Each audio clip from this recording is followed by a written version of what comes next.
Yo, what's happening? What's happening? What's happening? What's good? Not much, man. Trying to see if we can get a couple people in there. In the chat. We can get a couple people in there. It ain't letting me share it to my stories, apparently.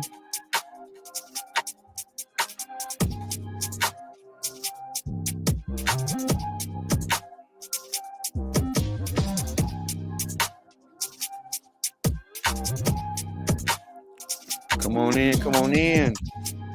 What's up, James? What's happening? Sorry, did you tag our other pages in it? You can't tag from what you call it, StreamYards. Can you make somebody a co-host?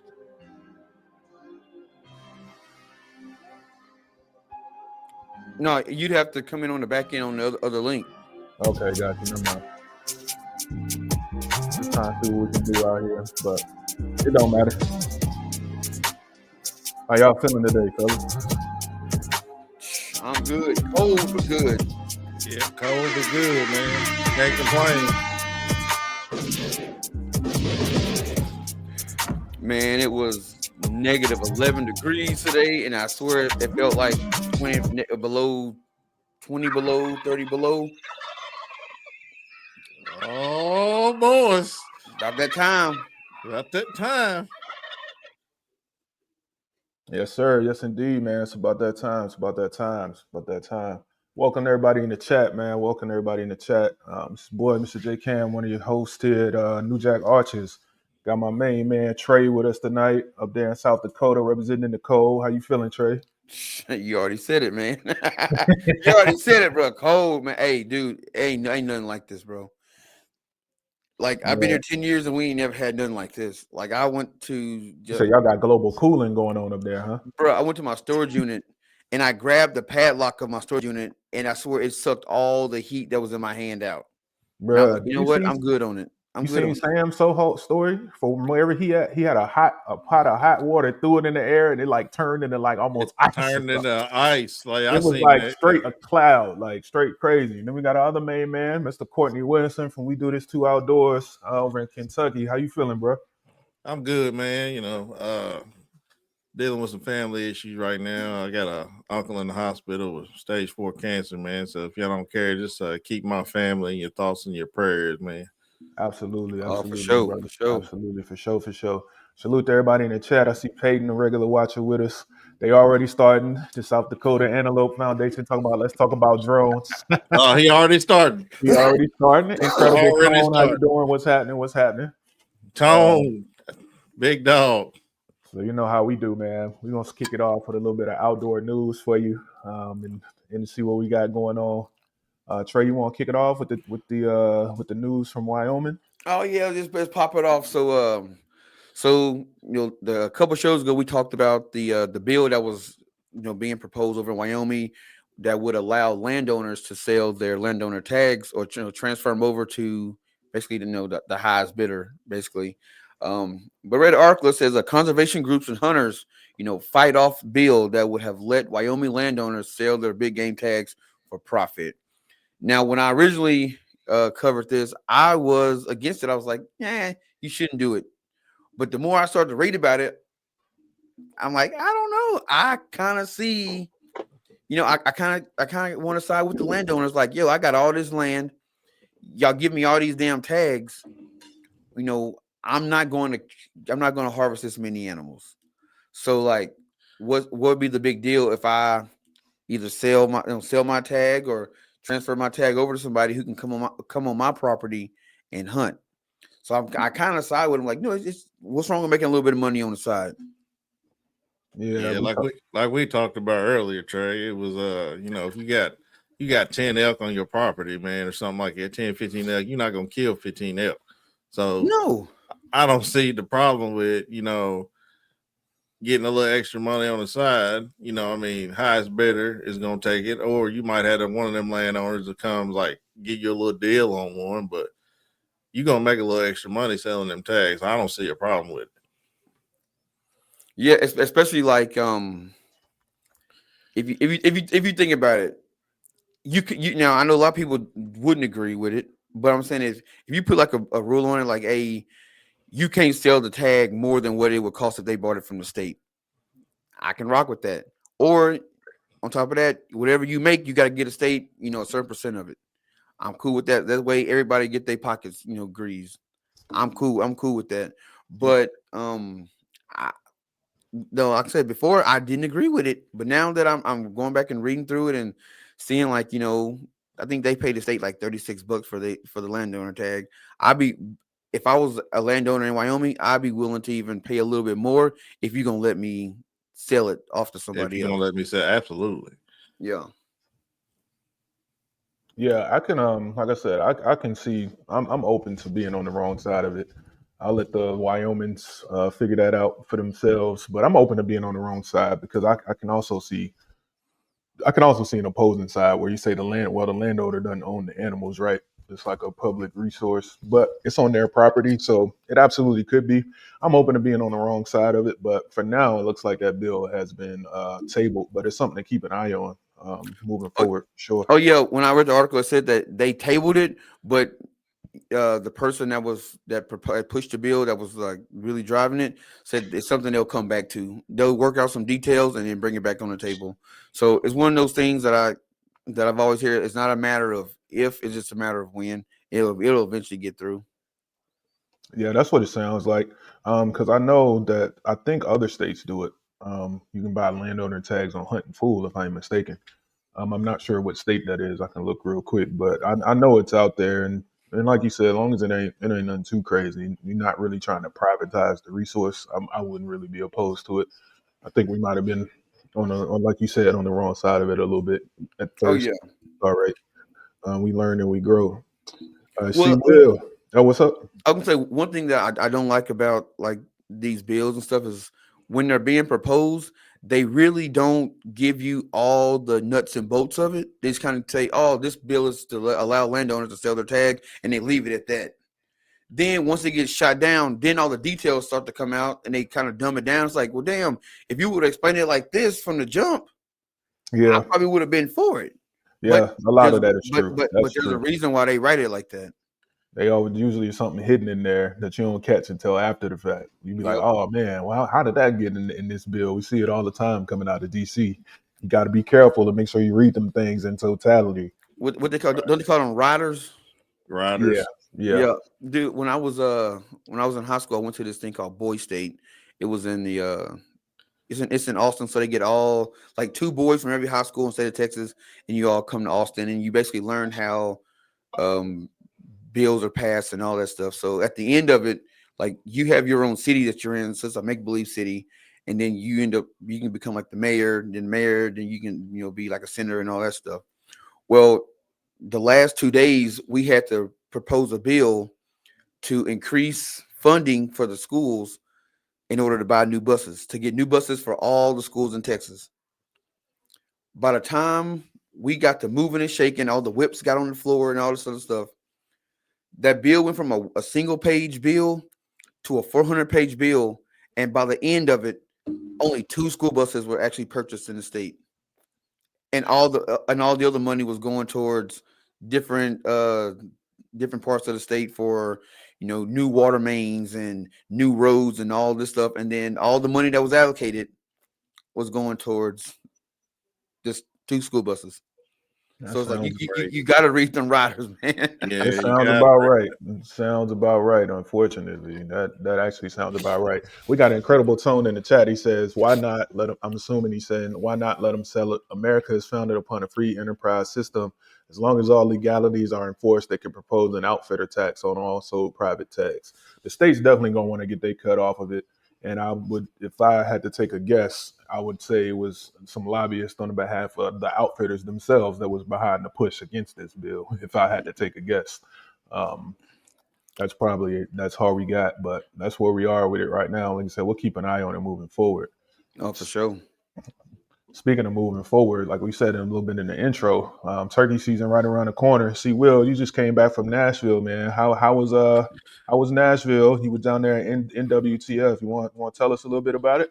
Yeah, NWTF, man. Me and my wife usually go Thursday and Friday to skip the big crowds on Saturday, man. But it was a big crowd Thursday, big crowd Friday. A lot of vendors were there. A lot of people walking around.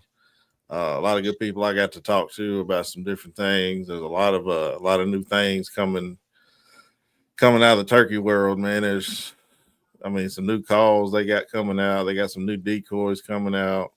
There's always something new in the hunt world, man. It was cool to see all those people down there supporting it. See all the people down there, just to see what the new stuff is, man. It was me and my wife, my son had a good time. My son basically had his backpack with him. I had mine too, man. It seemed like every hour we went down, somebody was yelling at my son, "Hey, you want a free turkey call? You want a free this? You want a free duck call? You want a free hat?" He came away. It was like Christmas to him, man. It was dope, man. Shout out to Stanley Williams too, man. Got to meet him. Black Lightning Custom Calls. He makes his own turkey calls, man. And this man is a beast. Is an absolute beast with turkey Absolute calls. beast. The call is well made. I got one. I actually put Seawheel on. Yeah. To Mr. Wims, man. You can let him find him on Instagram or Facebook if you want to get one of those. He got nice custom pot calls. Yes. And they sound pretty good. I actually got a They're video dope. up on YouTube on the Equalized Outdoors YouTube channel, or you can check my page, Mr. J Cam. But here's one of the calls right here. That's a Yeah, nice walnut that he made mine out of. Jay told me to go find him. I hit him up. He gave me his phone number. He was working the Mossy Oak booth, and he took time out of his busy schedule with the Mossy Oak people, man, and met me and my family. I got a couple calls from him. He gave my son a call. He's just salt of the earth, man. He's a great dude. So, man, y'all make sure y'all go follow him. Black Lightning Custom Calls, man. He's a great dude. Yeah, Stanley Wims is WYMBS on Instagram. Pretty good dude, man. And he did pretty good in that calling competition too, huh? See? I think he did fantastic. I don't know why he didn't make the finals or whatever, or didn't place, but he said he'll be back next year, though. He said, and he's automatically qualified. He won't have to go through the prelims next time. So it's real hard. It's hard to make the finals and them things, man, because everybody up there is a beast with a turkey call. But in my opinion, man, I'm not saying it's just because I know him or whatever, but I think he did a fantastic job. So he has nothing to be ashamed of, in my opinion. So what makes a good turkey call? Man, a lot of different things. A lot of different aspects, man. If you're gonna go slate, man, I think it all depends on the wood you use. No diddy. Shut up.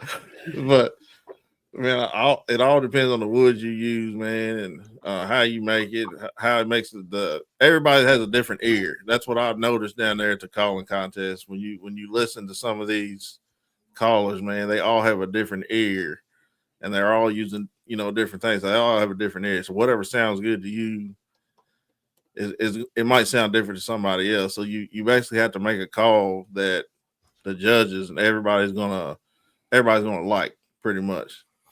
Yeah, and it's hard to do. Yeah, the sound is obviously the biggest key element, but the sound can be so different because Stanley can play that call, and I got the exact same call, and it don't sound nothing like when he doing it. It's all about how you hold the striker, how well made the striker is. That's another piece that's important to the call when you're talking about friction calls. Like you said, just that sound, and just you got to find the sound in it and take your time, because one call that might not work for me, Will can pick that thing up and play it and play the ears off of it. You know what I mean? It's just all up to the individual, but it starts with being well made and well constructed. Like you said, a nice wood, stuff like that. No, I get that part, but I mean, like, if you're in a competition like that, is it like what you just said? Everybody got a certain ear, so you got to pretty much get a sound that everybody's accustomed to.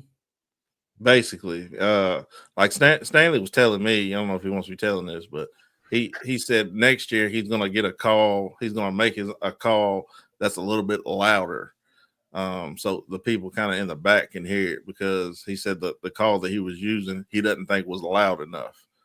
Yeah, and then that could mean a bunch of different things to him, you know, because of his ear, he might have thought it was loud enough. But once he went back and watched the video, maybe he was like, man, you know, this call ain't loud enough. Let me make some changes. So Yeah, because then there's competition calling, and then there's the calling that you do in the woods. It's not necessarily the same. So Yeah. you got to know how to play the game, what sound the judges are looking for, and stuff like that. This is like anything, but they put in so much time and so much work. Like C. Will said, it's really, really hard to even get to that point, to be in position to get a shot at one of those things at nationals. So I mean, hats off to him and everybody out there, everybody else doing the calling. Speaking of, since you were out there, any other vendors stand out to you? Anything you saw that like really caught your eye that's coming out that we should be looking out for? man, nothing really caught my eye per se. It was just like I said, it Courtney, I'm was a asking lot. the wrong question. Your eye is a little bit cheaper than mine. I forgot about that. Right, I right. asked the wrong guy that question. My bad. Nothing really caught my eye. There's a few things down there that, you know, caught my eye, like call wise, just some of the wood that some of these guys were making some of these calls out of, which you really don't see a lot. I forgot what the guy, he's from Alabama, and I think I got one of his cards, but he makes like the calls out of like barn wood. And Okay. dude, they sound absolutely fantastic, and he was selling the hell out of them, man. But What about like I said, vet? it was a lot of people down there. You know, if you're claustrophobic, it ain't one of them places you want to go because there's so many people, man. There's so many vendors, man, to check out. But I'm the type dude, man. I like to check out the small time vendors, man. I go in the corners and check out the small time people to see, you know, the up and coming people, see what they doing. Because you know the big time people, they gonna make their money. People's gonna be at their booth, you know, long lines. You know, them little guys in the corner that might be up and coming, you know, like we are right now. You know, I like to go support them. So Oh yeah, Yeah, I do the same thing same when I go thing to here. expos. I always find the mom pod guys. You know what I'm saying? Like they small, they use that little every bit of money they got to be at that event, and they trying to get as much business as they possibly can. It's like, hey man, hey, I'm rocking with you. Especially if Yeah, they and I got think some cool stuff. I think yeah, the booths down there are like 10, 15 grand just to get a booth is what I think somebody was telling me. I'm not 100% sure on that. I had to fact check that, but it's expensive to get a booth down there. So, and you know, those Yeah. big names, they got the money, you know, they just going to write a check for it and they're going to get that back at the end of the year. It's a tax write off. So, Oh yeah, they got the marketing budgets for it. They yeah, absolutely. straight up. But but those small guys, they seem like I like to talk to the guy that's making the stuff, the guy or the girl that's making the stuff, because they're gonna be able to tell you everything about it. Like I know a sales rep, because I'm a sales rep, I'm gonna be able to tell you what I know on that piece of paper they sent me. But the guy that's actually using these right here, that cat gonna be able to tell you exactly what you need to know. Yeah, I had a shout out to this dude named Marty Fulkerson. He's actually from my town. I actually went to school with his little brother. I think he actually won a couple competitions for his turkey calls that he makes, man. So shout out to him. I definitely got to get in touch with him to see how his process is, the way he makes his calls. It's something different than Stanley does, I know for sure. So I definitely got to get in touch with him and possibly get him on the podcast to talk about how he makes his and yeah, I the would love process to of talk. making it.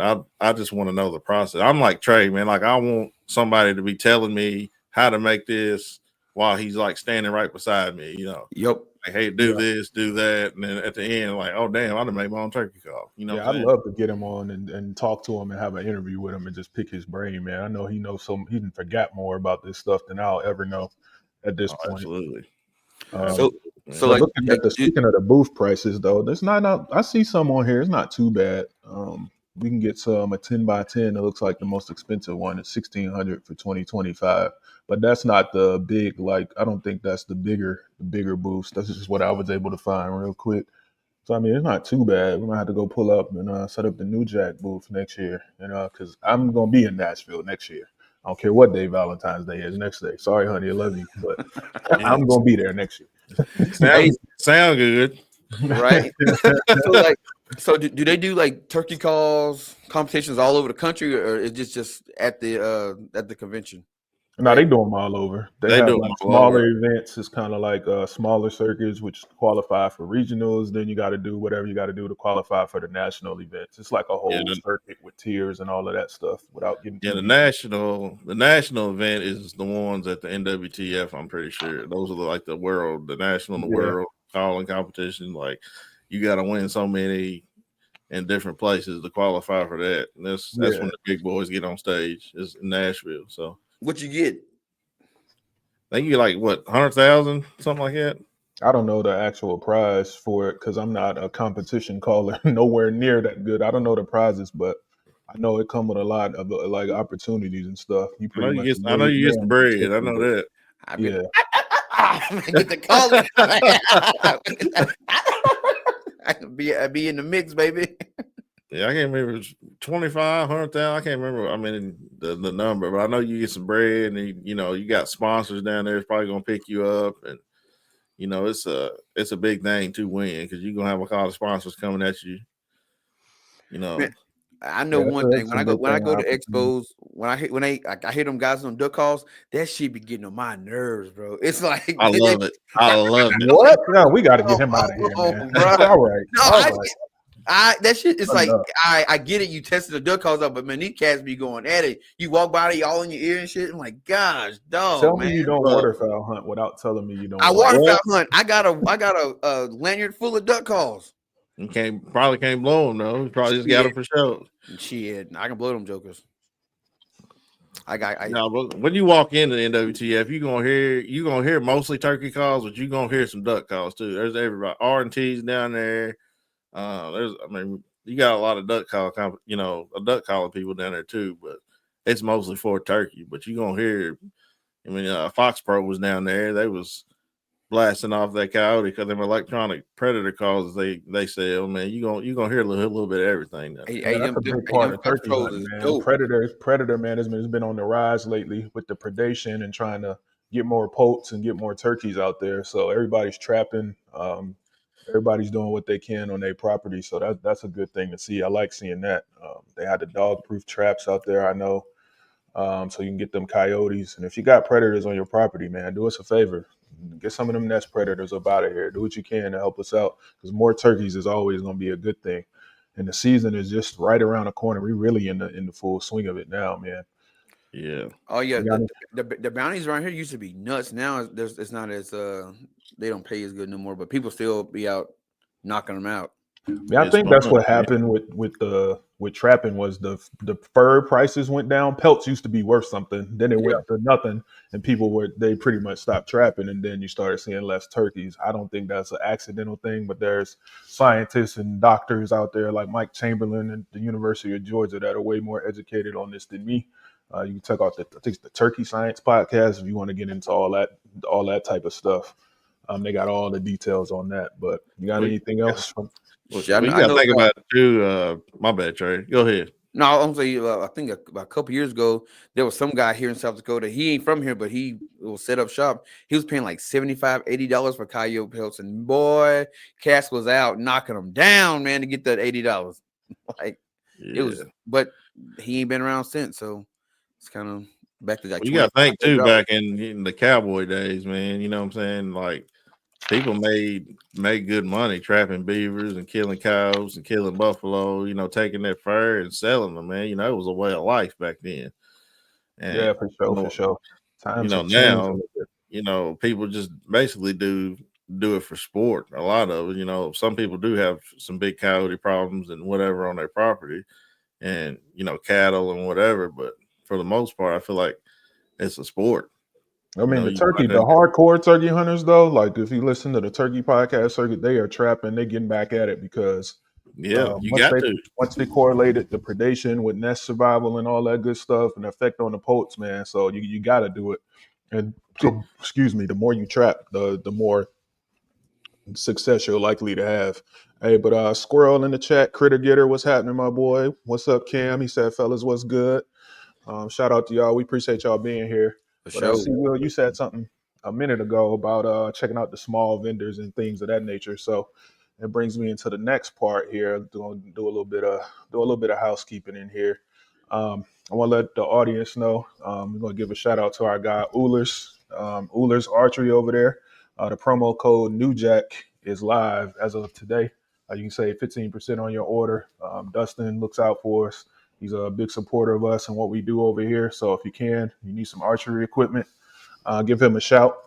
That's UllersArchery.com. Maybe we can pop it up on the screen so people know how to say it. If you're in the chat listening, Will just tagged them in the chat. I just tagged them in the chat. And that's again promo code NewJack will get you 15% off at on your purchase at Ullers Archery. So I just wanted to go ahead and make that announcement because we're all about supporting small businesses over here. Shout out to Jerry at Custom Gear Modifications. You need a tree saddle. He will get it done with any pattern, anything you send him. He will turn it into a saddle. I think it's almost like a challenge for him now at this point or something. He turned that suit back into something. Jerry is a damn musician when it comes to what he does. And he quick is. turnaround, great quality. And I don't saddle hunt. This is my first saddle I'm ever gonna have. So if y'all got any pointers about getting my big ass up in a tree, I'm coming to film this. Don't worry. Don't worry. We coming. We gonna be there. Because this is gonna be very, very funny. But I gotta see you more than 5 feet off the ground. So bro, it's easy, bro. I'm telling you. Once you get you get your setup organized and everything, bro, it's easy. Yeah, it's not bad, but that's what we like to do over here at NewJack. And another smaller, if you will, thing that we support over here at NewJack Archery is Shot the 3D Experience with Amber Jones and her husband. That's coming up, that first event. And for 3D archery, it's going to be in Eufaula, Oklahoma on March 1st and 2nd. I know I will be there. I believe Trey is going to be there. I'm not sure if all three of us are going to get to be there yet, but we'll be shooting that 3D, Shot 3D, that Shot the 3D Experience. You can go to the website and register for that one. We'll try and have Amber on next week to talk to y'all a little bit more about that. Hopefully we'll be able to get her on. And then for our weekly update on the draw deadlines, the only thing I got coming up immediately right now is tomorrow is Utah Spring Black Bear. Next due date is going to be until March 10th and March 19th. So I'll update that as we get a little bit closer. Like I said, we got a couple 3D events. We will be at San Antonio Tech, Trey and myself, Will. We hope we can see you there, brother. That's on April. That's in April. So we'll hit that as we get a little bit closer. And then last week on the show, we covered the changes coming to Colorado. So Trey, I'm gonna see if I can share this real quick. Well, it doesn't matter. But Onyx and the Hunting Fool they're having an application season with Hunting Fool Colorado draw changes. It's a webinar. It'll be this Thursday, February the 20th at 5:30 p.m. Mountain Standard Time. There's a link. You just gotta click it and register if you want to get into that. I don't know if James is in the chat from Redemption Hunting. I know he's a Colorado resident. Tried to get him on last week to talk to him about it. Talk to him about it. And I just seen him comment. So they're doing it. Onyx and Hunting Fool is doing a seminar on that. I'll drop a link in the chat if anybody's interested in checking that out. And that's all I had for the news housekeeping portion this week. Trey, did you have anything else for us? Oh yeah. So this was a topic that I've been having with Kim, the guy that owns Archery Outfitters here in South Dakota, and I'm just intrigued about owning an archery shop and like what all goes into it. And I try to look at it from the retailers. I mean, not the retailer, the retailer's point of view, as well as if I was a manufacturer of a archery company, whether that's making bows or arrows, look at it from both point of views, and then look at it from my industry and how we kind of run things. And it's like, I think the business model for archery shops kind of needs to change based on like the relationship with the manufacturers. You know what I'm talking about? Like, do you guys know like the relationship between bow manufacturers or archery manufacturers and the shops? No, I don't really know exactly how much they interact or what the true nature. That's not really my area, but I'd be interested in learning about more about the relationship as well. So Yeah, I definitely want to learn more. I've always wanted to own my own archery shop. So yeah, we were talking about that earlier today. Yeah, me If and we hit Trey were hit talking that about that lottery, earlier. Yeah, yeah, man, right. we gotta do something because he asked me a question. I thought it was a good question. He was like, if you hit the lottery tomorrow, what would you offer in your bow shop that would make your bow shop stand out? So I'm gonna ask you the same question, see, Will. What would you do if money was not an object? What would make your bow shop stand out from all the others that's currently out there? Man, that's a tough question. Yeah, he hit me with it too, just like he did. That's if I wasn't live when he did it to me. But I was like, Well, man, that's a good question. I'm in bourbon country, so there's got to be some type of bourbon involved in the urban archery. See, I mean, but see, that ain't too far off. That ain't too far off, Trey. Yeah, Because I it's told you not. I would have like a lounge in mind where you can just have like a hangout. You can grab a coffee, you can grab a bourbon. In his case, I would do something like that as well. I'd also like to have like um 3D shoots, of course, but there's something out there now, like it's a big video screen. I don't know if y'all seen this. Techno hunt. We got one. Yeah, really, yeah. Yeah. I seen that in the archery shop down in Munfordville, Kentucky. It was about 30 minutes from me. Man, I thought that was the dopest thing I've ever seen in my life. Bro, you know what's crazy though? And maybe it's just here in South Dakota. Bro, people don't mess with it like that. And I don't understand Really? why. I don't understand I because think it's just the lack of people not really knowing about it or understanding the opportunities that you can do with the technology. You know how it is. We kind of slow to embrace change, but I think it's just a matter of it just needs to get out there. And not, I don't think enough shops or enough people have had the opportunity to experience it. I mean, it's one thing that sucks. It's super expensive. So it's like 10 grand for yeah, the like the actual projector and the screen, and then you have to buy every individual like hunt. So like I can see where it would get super expensive, and for a shop like for a small shop to bring it in, it's a huge investment, and you looking at you're probably not getting your money, your return on investment for a long time. But what they say about money, scared money don't make none. Ain't that what they Yeah, say? that's true. Sometimes you got to take a risk and do something different to set yourself apart. well, But you were saying, the bow shop that I went and shot it at, the Amish owner, it's called Trophy Ridge Outfitters, and I think you pay like $30, and you got 35 targets to shoot at, like live, elk, mountain lions, deer, bear. I mean, it's all kind of different things you can shoot at, man. And they give you so much. It's like sometimes you get like 10 seconds. The next one you might get like 3 seconds to take your shot. I mean, you gotta pretty much be ready at all costs. I thought it was dope. Just that technology that's out there. I didn't know that technology was out there. Yep. yeah, And it tells you like if your shot is a kill shot, it'll tell you like it basically give you like your shot placement and all that.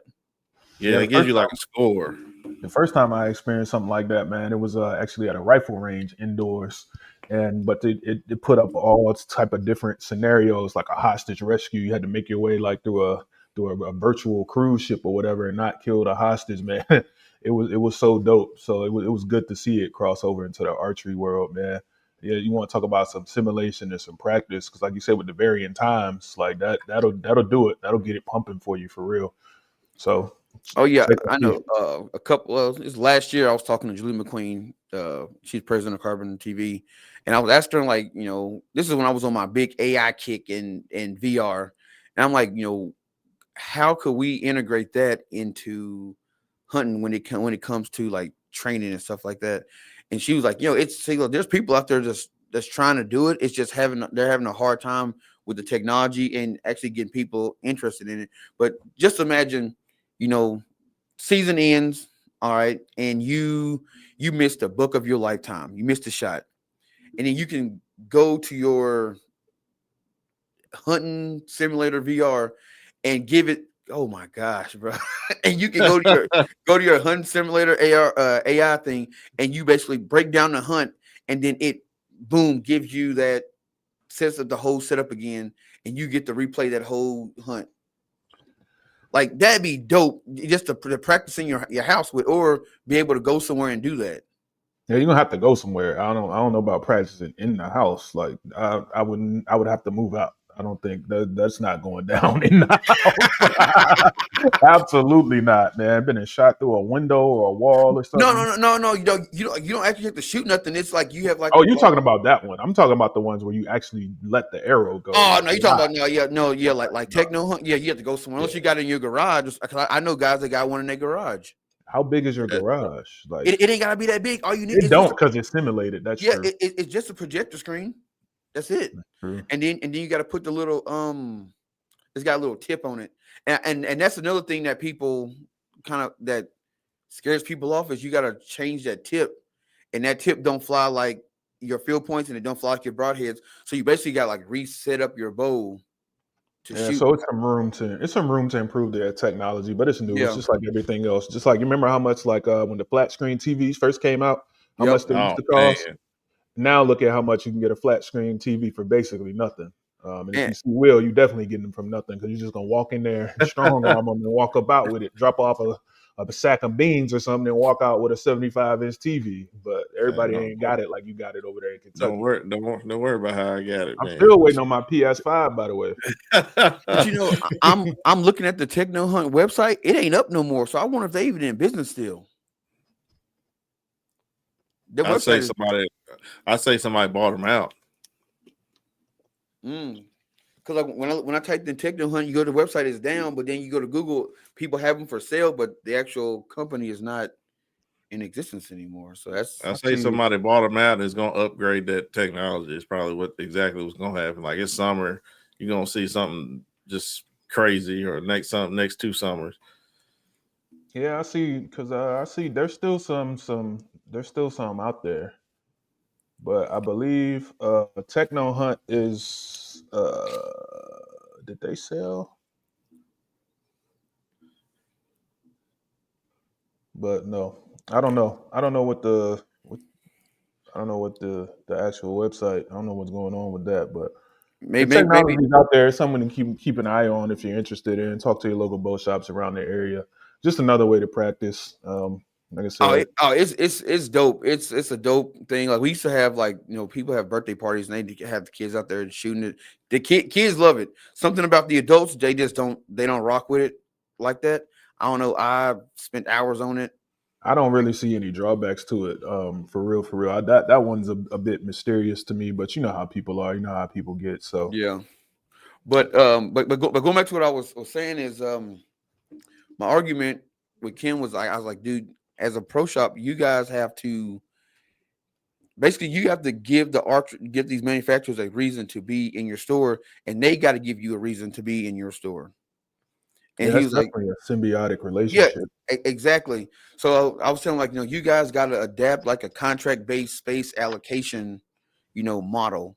And he was asking me, what that mean, and I was like, well, it's just like when you walk into a gas station, most people think that the gas station just put the stuff in there based on how they want it in there. That ain't the case. Everything in that gas station is allocated space based on that company's share market in their contract. So when you walk into a gas station, you see Monster has 3 coolers, and you're like, people don't even drink Monster like that. That's because Monster is tied to Coke, and Coke is the number 1 beverage company in the country. Therefore, they get, if they got 40% share of market, they get 40% of the space.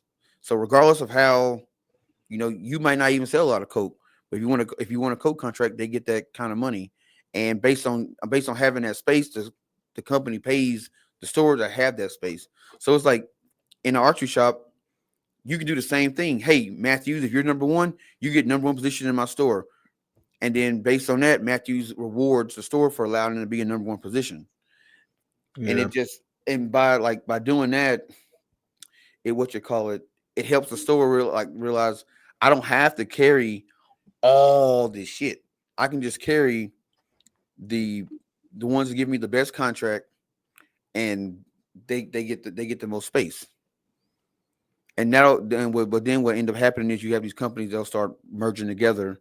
So if you were Matthews, and Matthews might go get a site company, and then they might go get a broadhead company, and they may go get release company. That way, that whole everything is all packaged up. Now, this is the whole Matthews portfolio package right here in my section, and it's a way to get the shop owners behind to push your brand, and the way for the store, like the manufacturers, to be able to reward the stores for giving them number one space, but also pushing their product. Because right now it's you buy my boat, you sell it, and you don't get nothing in return. I didn't know Right. that. No, that's Yeah. an interesting concept, but yeah, it should definitely be a two-way street on that relationship for sure. Like I said, as we venture into this thing deeper and deeper, the more obviously, the more we learn about it. We got any boat owners in the chat? You want to hop on one day? We can talk about it. That'd be something we can do. Get your boy on here. Have him tell his side of the story. Oh man, hey, he no. He said, no. All right. Well, maybe we can holler at Not because he Dustin. not what you call it. He'll talk our ears off. But the thing is, he just so blunt with it, and that's why a lot of people they get rubbed. That's right up my alley. You be welcome here, buddy. He don't hold shit back. Like he had a guy come in one day and he wanted to take some limbs off of a switchback and try to put them on his Matthews Halon. And he was like, "That's the stupidest shit I've ever heard. Like, why would you do that?" Well, I just want to try it out. And he goes, "I'm not doing that shit. Like, if you want to do it, by all means, you can go get you a bow press and try it. But I'm not making no Frankenstein bow in my shop." I appreciate that. Like, honestly, like I don't. Right. That warmed my heart That hearing that. I'm failing to see the problem here. No, yeah, but no, problem. He's always wanted to come on the show. He's just like, man, I don't want to mess my business up, but you know me, I gotta tell it how it is. I'm like, hey, I get it, man, I get it. But a lot of people don't like that because he's one of those guys. He gonna tell you what you need to hear and not what you want to hear. And a lot of guys, you need, though. But a lot of people, when they come into the shop, especially the younger guys, they don't like that. They will come in, hey, I want to pull 80 pounds and I want to do this, and it's like you're not even shooting good at pulling 40 pounds. Why would I pull you up to 80? Right. And then they go to 80 and then they're all bitching because they can't get consistent groups. That or you end up tearing your shoulder up, something even worse, and now you're sitting on the sidelines looking crazy. Oh, your ass shooting a crossbow now.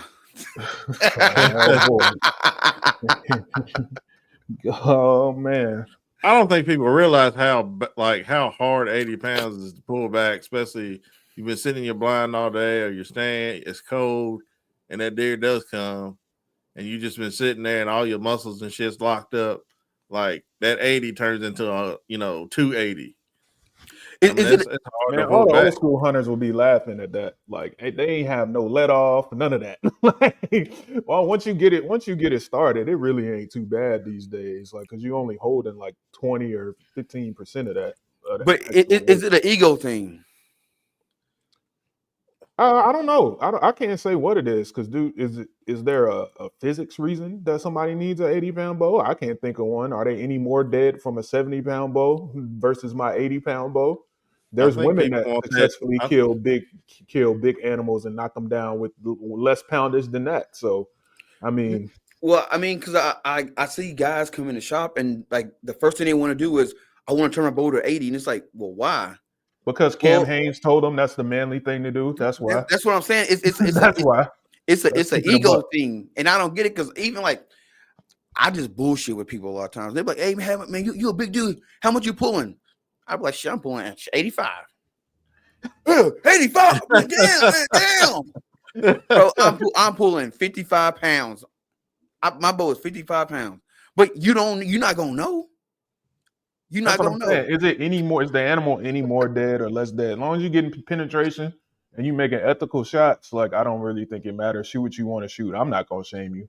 No, I don't shame nobody for it. It is what it is. But like, I just think it's weird. Like, that's the first thing people always ask: how much you pull? Why does it matter? Why? It's like the same thing when you go in the gym. Somebody you big dude, you walk in the gym. How much you bench? How much you squat? How much a lot.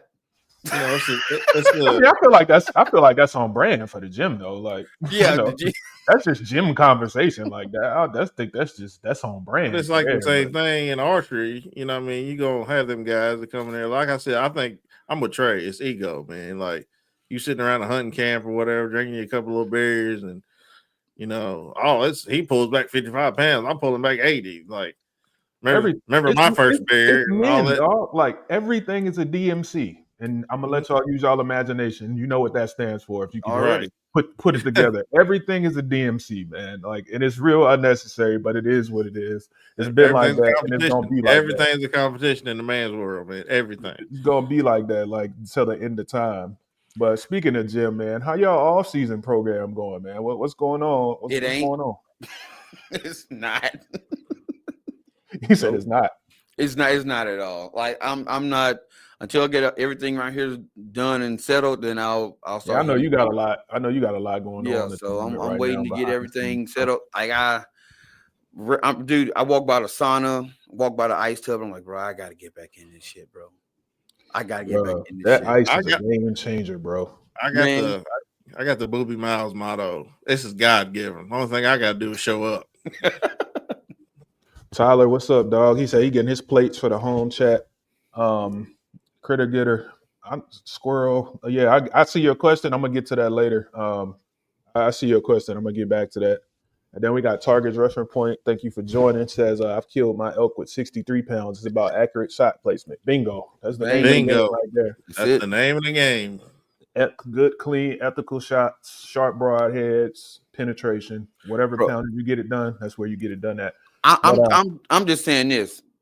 The Native Americans in the Gap was using sticks and whatever they're using to make string, and I promise you they wasn't pulling back no 70, 80 pounds, and they was getting it done. So exactly. the shit that we got is way more advanced than what they had. So you can do a whole lot with a little. Yeah, that is actually accurate. Like you can do a whole lot more than what you think with the bare minimum, so to speak. But y'all ain't got no new. You guys picking up any new gear? You trying anything new this year for your archery setups? You getting anything done for like 3D specifically? I know we got some shoots coming up for some of us. Yeah, I bought this Bear Anarchy a couple months ago, and I just been toying around with it. It's just a really cool bow. It was like one of the Bear's first bows that they put out. They were trying to make like a big flagship bow. It came out in 2012. Dope bow. And so I'm looking at getting a new sight for it. Don't know which one I'm gonna go with. I like the new HHA. I like the Nitrix. The Nitrix, and Nitrix. then Nitrix XL, and the Nitrix Pro. Yep, that's probably what I'll end up going to myself. Or that XL driven seems kind of dope too. But I am a Dowd archery guy, and I do like the Dowd archery proof. I love that sight, so I might, run the block and go get that. And so I'll have the Dowd Arcos on the Matthews and have the proof on the Bear. But that's gonna be my new 3D bow. I'm gonna really put a little bit of money into it. I got it for cheap, so I got a little money on the back end to put a whole lot of money into the accessories and just see how it rock. So that's what you bringing out with you? You ain't bringing the Matthews? I bring both of them. Okay. You shoot the same arrows, or you got a different setup? Different setup.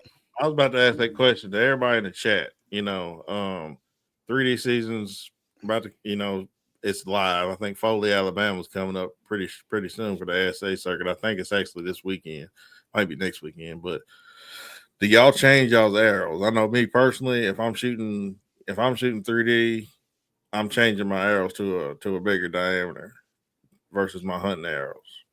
I know some people don't do that, but some, if you're shooting in a competition, those bigger diameters are going to help you a lot.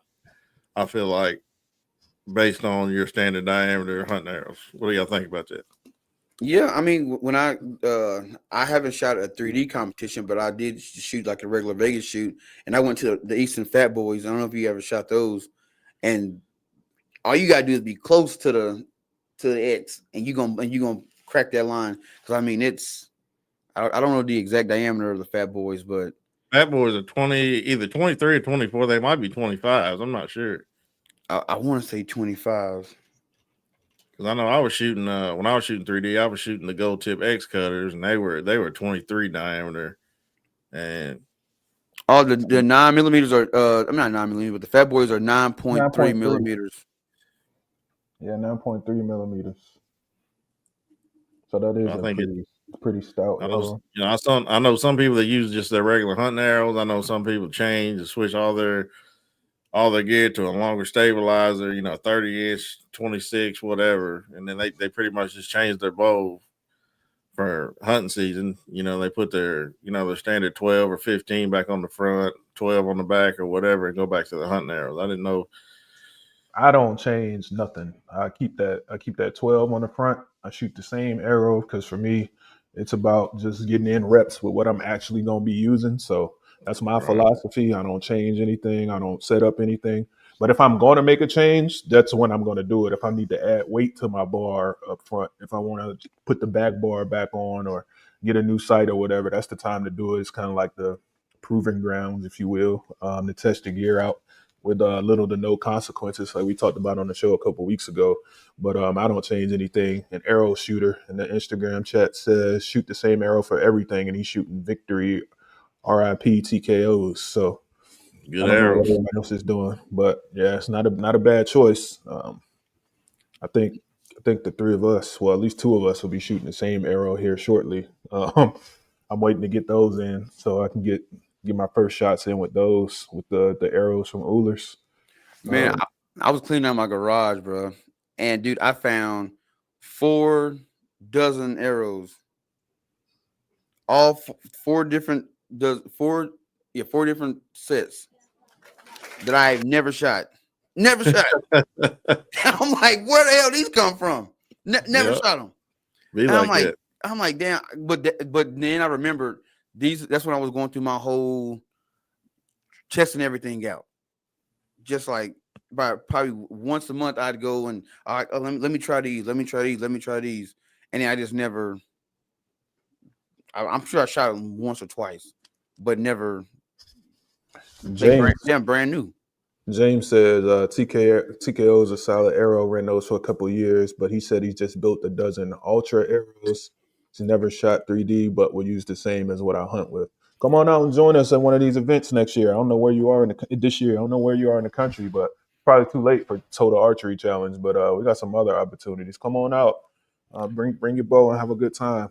I Hey know we're James, what do you think about them ultras? if you got a chance to use them yet. That'd Yeah, be if you use them, yeah, let me know how they shoot because I'm seeing a lot of guys starting to shoot them. So it's like, but And you know why? it's only one reason why. It's because Levi went over there, and you know, and that's the thing, man. Like when you like these companies, man, they ain't dumb.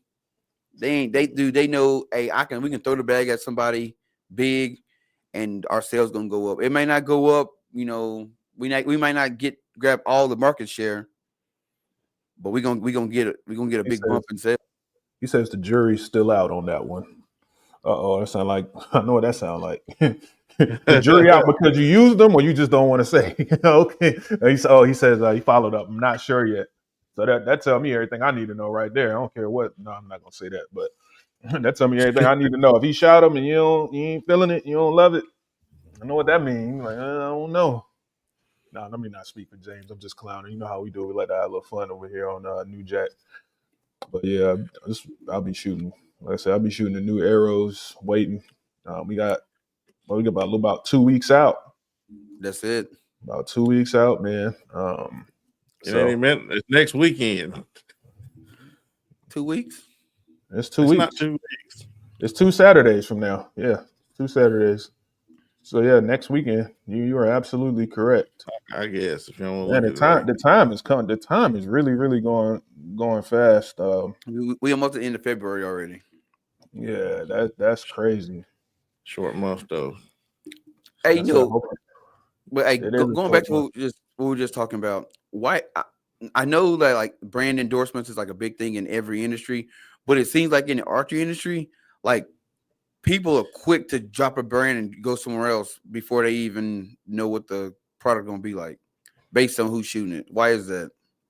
Well, you gotta think, man. Like if you follow like a Levi Morgan or somebody that big, and he ended up switching, especially if you're a young cat, and they end up switching, you gonna switch too simply because Levi left. So they're basically saying, well, if Levi left, these arrows must not be good. Not knowing, Ultra might have gave him the deal of the century to come over, and they had to for him to leave Gold Tip. They had to drop a bag on this man to come over there. So I think it's more like, people not really doing their research. They're just like, oh, Levi left. Them arrows might not be good for him. They're not going to be good for me, and they gone. It's people are very opinionated, very impressionable. People move with the times. We got it's good. It's marketing, man. Like, but the thing that really that trips me out about it, those same people will follow Levi to whatever aero company he's going to, and they love it. But they constantly shit on Matthews for just being marketing. Like, is it not the same thing? Same thing. Is it not the same thing? I mean, I know they got on the jury's asses when they left from Hoyt to Matthews. That shit was, boy, like those Hoyt That's guys. what I'm saying. Like, it's just about your opinion. It's just about people's opinion and what they feel about the subject in question. Because people will be hypocrites. You'll be for it when your favorite archer goes to some new arrows, but if it's a bow company you don't like, now you're all up in arms about it, man. None of this is real. It's like shoot what you like, and what you can afford to shoot, and don't put yourself in no bad situations at the end of the day. That's really what it's about. Even what we say, like, just because it's something we like up here, don't mean that you gotta like it too. Like, that's not why I'm here. Like, no, the people wasn't mad because they went to Matthews. They was mad because I bought a Hoyt because you was shooting Hoyt. Now you with Matthews. Now I gotta go get a Matthews. Yeah, that's your fault. That's your own problem. Sorry. It's shit crazy to me, man. Because like I've said before, man, like nobody now with the technology that we have out now, I don't think any bow manufacturer makes a bad bow. It's all what you can afford, what feels good to you, whatever. But everybody, because of the Levi's and the Dudleys of the world, they're gonna go for these big name Hoyts, Matthews, or whatever. They're gonna skip the smaller companies like Dart and Martin, Obsession, all these other bows. Nobody makes a bad bow, in my opinion, anymore. I'm sorry. Yeah. Have y'all ever seen or shot that APA bow? No. Is that the Cobra? Yeah. No. I've never shot one. I know a guy up at Chickasaw Archery Club where I shoot some. That boy straight out of Django here in Chickasaw County. A deal ain't official until you shake my hand. Chickasaw Archery Club. He shoots one. Django. He does it.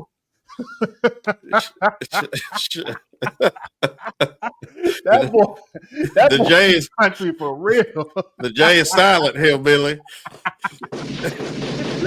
Django. The D is silent, not the J. The D is silent. The D. I'm talking about the J. Man, that's Kentucky public school. Something else, ain't it? Hey, but it's wild because, bro, they make a bow that's like got 100-pound limbs on that joker. 100 pounds? 100 pounds. That's insane. Lathan just hopped in the. What's up, Lathan? In the chat. What up, Lathan? What up? Hey, I was like, damn, Bernard, thanks for joining us, Mr. Bernard. We appreciate you being here. Appreciate it. OG. Shout out to everybody in the chat. Got the OG in there. Dale. I'm gonna hit you up, man. I promise you, I'm gonna get back to you, big dog. Yeah. So you were just talking about the technologies with the bows, right? So Squirrel asked us a minute ago in the chat, do we feel that there is a point where the integration of tech into the woods takes away from the true hunting experience? He's trying to spark it up again. He's trying to spark it up for today. Yes, it does, but I think the hunters are. I don't even know what I'm trying to say. I think the common hunter is down with the technology of it. It depends on what side of the tracks you on. I think it's a lot like the general technology debate. Like, well, I'm not even going to say that, because I know a lot of older people that embrace technology just as well as people our age. So I mean, it's very individual dependent. But I think we covered it pretty good last week with a lot of the stuff on the drones, man. Like, there's a line, and it's getting a lot more gray than it is for me, black and white, as new technology emerges. So it's just something that got to be watched and regulated and but I'm generally for less overreach from the government. I'm for as less intervention as possible, but sometimes it go a little bit too far. If you look at, I don't know if y'all follow or anybody in the chat follows what's been going on in professional fishing with the forward-facing sonar. People are up in arms about it. Some people love it, some people hate it, but Major League Fishing eventually relented, and now they can only use it for one period a day out of the 3 periods that they fish, and then they got to be unplugged and locked up, and they got to go back to old school fishing. So it's always going to be a debate as things come, but sometimes I think some technology does go a little bit too far. Then we dial it back, and it just kind of ebbs and flows. What you think, C? Man, I think me personally, anything that can give me an advantage and to better ethically, put an animal down and harvest an animal, I'm gonna look at it. Not necessarily say I'm gonna use it, but I'm definitely gonna look at it. And if it fits me, it fits me. As long as it's legal, and I'm gonna take a look at it. I might not use it, but there's so much technology coming out now, man. Like, I don't know if y'all seen those new Garmin sites. Bro, I was just about to bring that up. Go ahead. Like you can basically pull your bow up. It'll range this thing for you, and it'll put the dot on where you need to shoot it at. I feel like there was a rifle site that did something similar that's been That was legislated the 6-hour BDX. Yeah, I'm Some pretty people sure say they got that's that out of here pretty quickly too. Like it some was like people say It that's didn't work. ethical. It didn't work. Oh, it didn't work. Some people not is gonna say that's not ethical, but you might have that hunter that has some type of physical inability where he can't see good or can't do whatever, and that pin is that site is the only way that he can really get out in the woods and ethically kill an animal. Like, there's so many caveats to a lot of these things. Some people's going, you can't put it this way, you can't please everybody. Yeah. I'll put it that way. Here's my thing. If you already let me use a rangefinder and I'm already got a set on my bow, why not just give me one thing? It's just one thing. And now I don't have to carry a rangefinder. It's already in the site.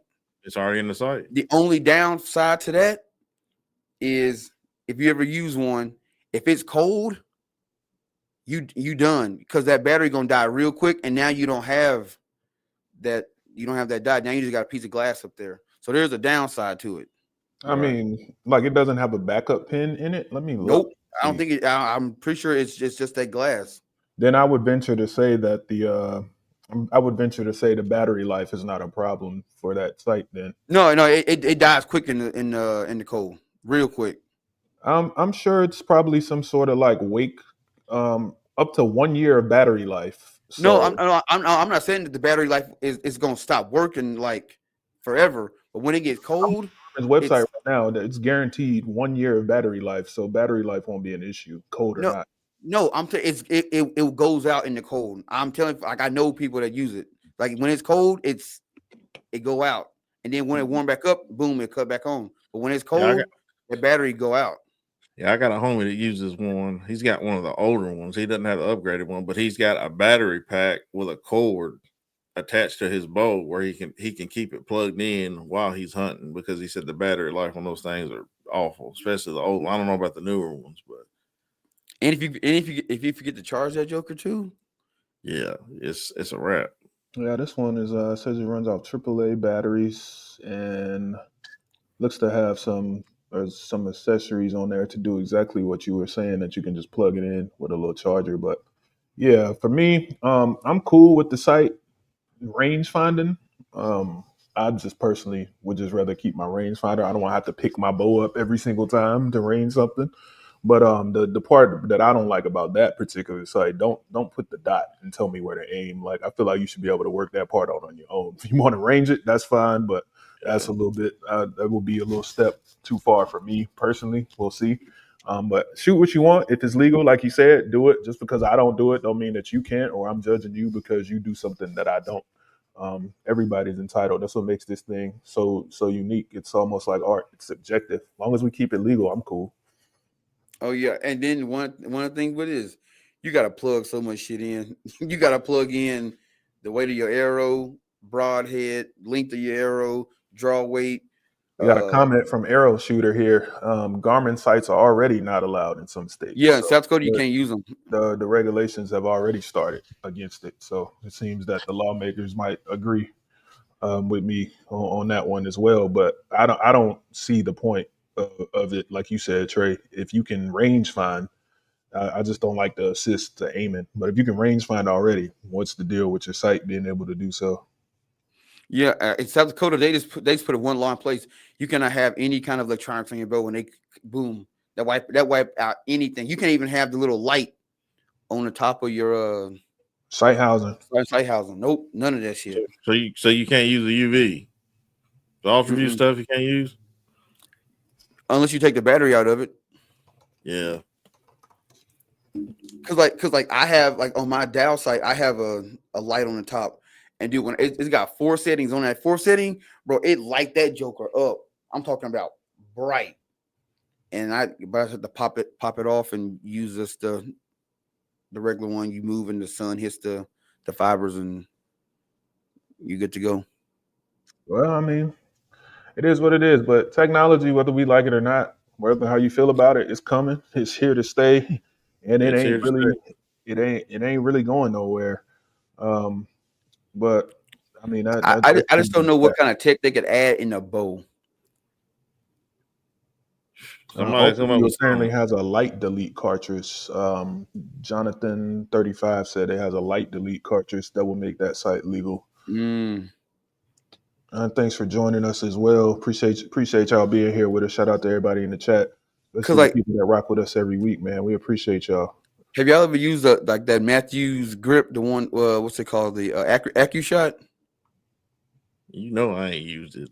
Well, I know you haven't. Soon as you said Matthews, you know C Will ain't touched it. But yeah, I used it at one of the bow shops out here. It's pretty neat technology, man.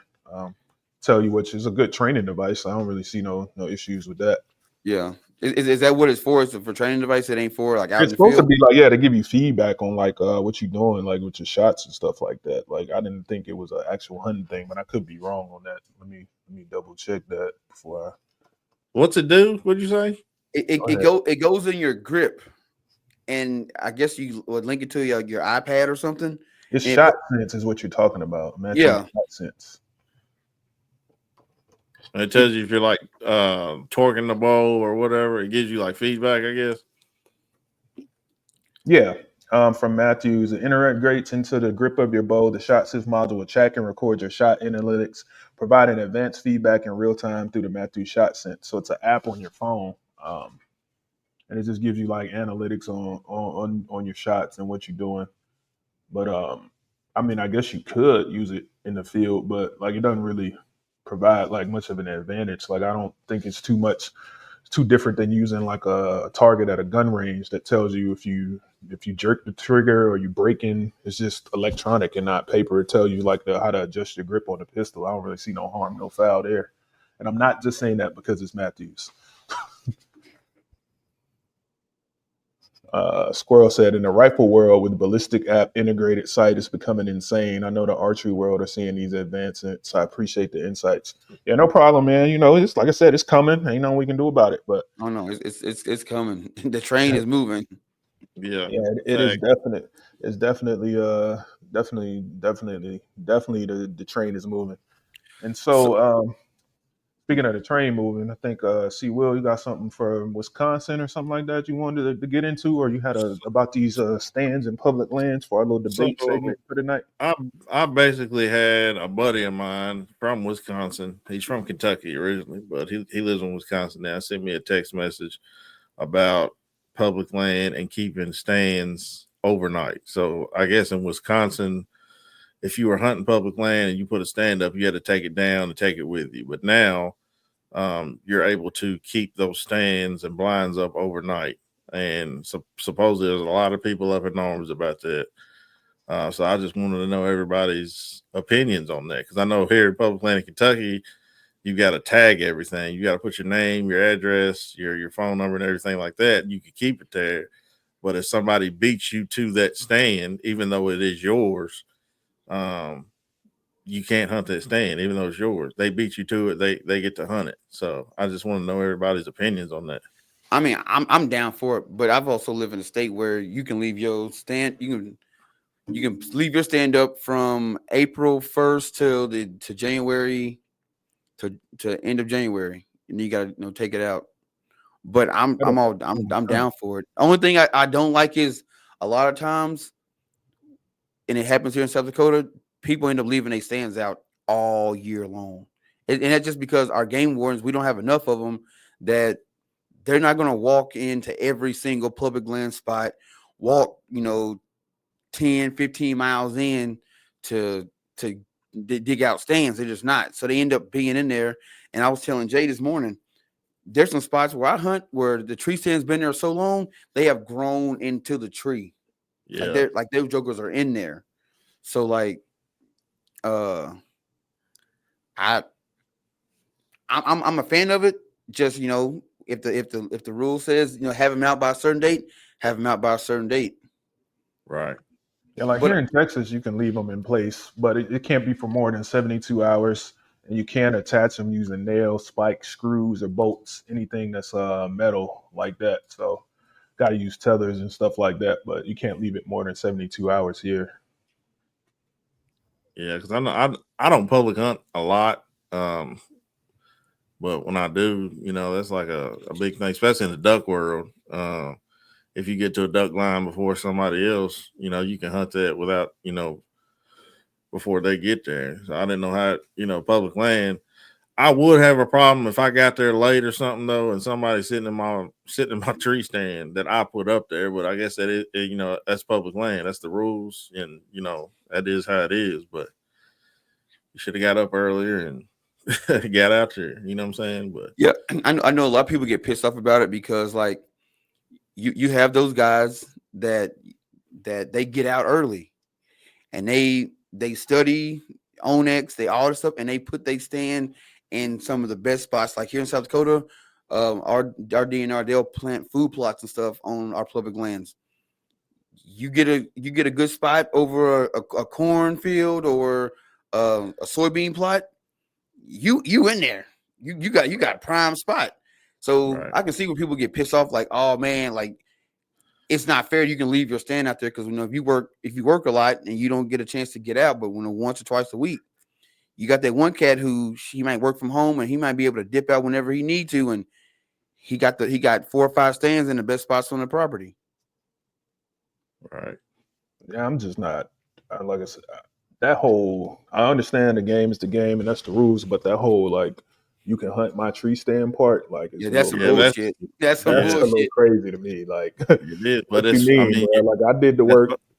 That's public land. If you want to come out here and put at least put your own shit up, go ahead and put it up on the tree next to mine if you want to. But you at least go through the same process I had to go through to get out here and do that. Like if you want to steal the spot, because I mean it ain't like you can hide it, but so well. Me personally, like people steal, man. Like I had people come through my private land in my place in Virginia and steal the daggone trail cameras out the back. You know what I mean? So like I ain't leaving nothing out there that I ain't willing to lose. So regardless of what the law states, I'm just coming in light and I'm packing in and packing out, and I'm might have to move, might not hunt the same place in the morning as the afternoon. So I'm just about going as light as possible. But I can see why people would be upset that you have to that people are allowed to leave tree stands up or whatever, like, because basically now you're just hogging all the spots. Yeah, it can get a little crowded in some instances, I would imagine.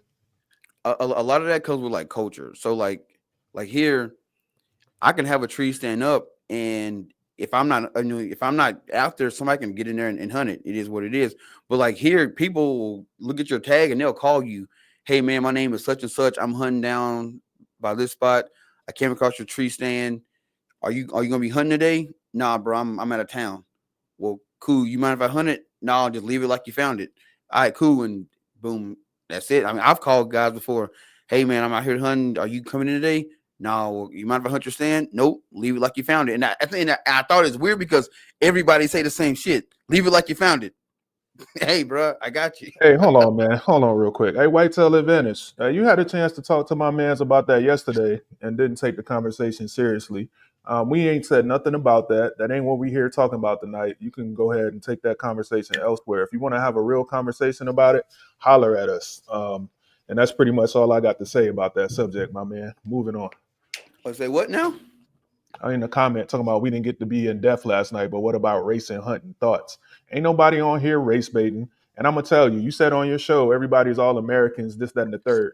And so let me tell you something. African Americans, we are Americans too. So if you don't see color, as you said, why does it bother you that we trying to get more people that look like us involved in hunting? We all Americans, right? What's the fucking problem? Shouldn't be one.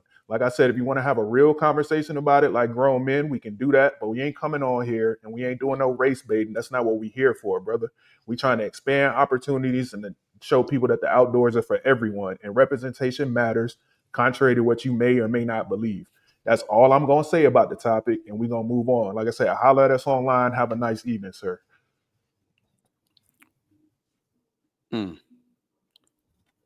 That's all I got to say about that. Shout out to Hoop Dog 02. That's my kinfolk, Black Caesar. Arizona, whoever gets there first, he says arrow shooter. In Cali, they left stands up all years with no issues. Not sure about where he is now in Utah, but we have stands and trees for over 8 years. Never had anyone sitting in one. But for me, if it ain't mine, I'm not sitting in it. Yeah, I'm not either. Just for the safety aspect, I don't know how good your craftsmanship is. That's why I call it. Fell out the tree or something. That's why I call. If I don't hang it, I don't hunt it. Hey, I do got a crazy story about public land tree stands. So there's this guy that comes to the shop. I've only seen him a handful of times, but the one time I actually spoke to him, he was telling me the story. So we got this big walking spot south of town, and it's archery only. He shot a really nice 10-point probably about 4 years ago. Well, as he's dragging the deer out, these two guys walk in. They go, "Oh man, you shot the deer that we was going after." And he was like, "Well, it's public land." And he was like, "Yeah, but that's our deer." He goes, "Nah, bro, it's first come, first serve, and I got him."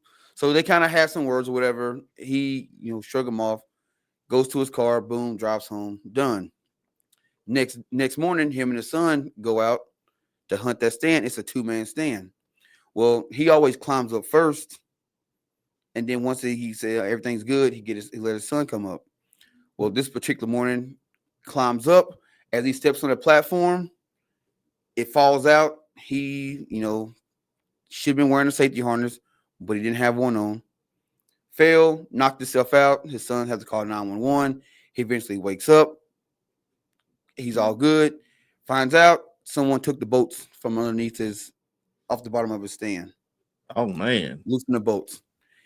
In a fit of rage, every tree stand in that area, he took down, threw in the river. Now, should he have done that? Probably not. But I understand. He's a fit of rage. I almost died in front of my son, and somebody sabotaged my stand because I was just hunting this joker yesterday, and nothing happened. So my thing is, what kind of sportsmanship is that shit? Bro, it's not. It's none. Because, That's in Michigan a few years back, they had a guy, he got 60 days in jail, and he lost his hunting privileges because he cut the straps on the guy's on his stand twice, and the guy fell 20 feet. He ended up getting hurt, but he survived. Like, it was a big story. I'm looking at it on outdoorlife.com right now. I looked it up to remember the state, but they caught him on like trail cam, and they charged him with like aggravated assault. But he took a plea deal. He got pled guilty to misdemeanor hunter harassment and aggravated assault charges. But I told y'all, the Michigan DNR don't play. Like, if you've seen that TV show on Outdoor Network, they don't play up there. But I ain't seen the Michigan one. Yeah, I ain't seen the Michigan one. I seen the one in Maine. Them jokers don't be messing around. Them jokers don't be messing around, boy. Boy, they don't play in Maine, bro. What's that, Northwoods Law? I mean, Michigan. Yeah. No, Northern Law. Northern Law, yeah. Northern Law. Hey, them jokers don't play around, especially if you ain't got that ATV permit. Your ass is grass, baby. Bruh, that's one of the things they be killing them for in Michigan, too. They got to have all these permits. They pulling up on the boats. They coming everywhere. They don't play out there. It's called Wardens on Outdoor Network, man. Yeah, It's they be like 14 the seasons Coast of this Guard show. out there. They is out there. They out there like the like they SEAL Team 6 out there in Michigan. Them boys ain't playing. Hey, it be the ATVs, and then they have them like those decoys out there. Them And decoys, yeah. it be moving, and them cats be pow, woo, and they come out like the SWAT team. Yeah, they be setting them up good, man. We talked about one on the show last week that was like that, where they set him up. It was a sting, and they caught Buddy doing whatever with the drone. They caught him in Pennsylvania because he shot it and then tried to use the drone to locate the thing. But he only got that $1,000 fine. People are crazy, man. It's out there, but shit, them cats be driving by in their truck. Yep. They Busted. want to holler about some that's entrapment. Like, bro. Hey, would you be a game warden? No. Man, I always wanted to be a game warden growing up until I got a little older and see how much they made. And I was like, nah, that ain't enough money for me to be out there risking my life. Hey, bro, we make a movie, bro. It's like Training Day, but with a game warden. Training Day with a game warden is hilarious, bro. Thought it looked like opening day or something. Opening day. And what's going on, Bless Fever? Thanks for joining, man. Appreciate you. I need that money, Jake. Give me that money, Jake. Give me that money, Jake. Look, man. Okay. You gonna do this to me? I run shit here. You just live here. Oh, you motherfucker. That's my man. That's my part right there. I ain't gonna get too deep in it. We talking about Training Day. If you haven't seen it, Denzel Washington won his first Oscar for that movie. Did you know, like that whole end of the movie right there that Denzel played, like that was all improv. All improv. Yeah, I know. That man, he's great. He is great. Jonathan, why you make that face in the chat, man? Jonathan 35, what's going on? Oh, I think he's talking about when the guy that fell out the tree stand. Oh yeah, okay. Just want to make sure ain't nothing going on. Then Target Port Ref is get an amen. Hoop Dog 92. Make sure ain't no comments I missed.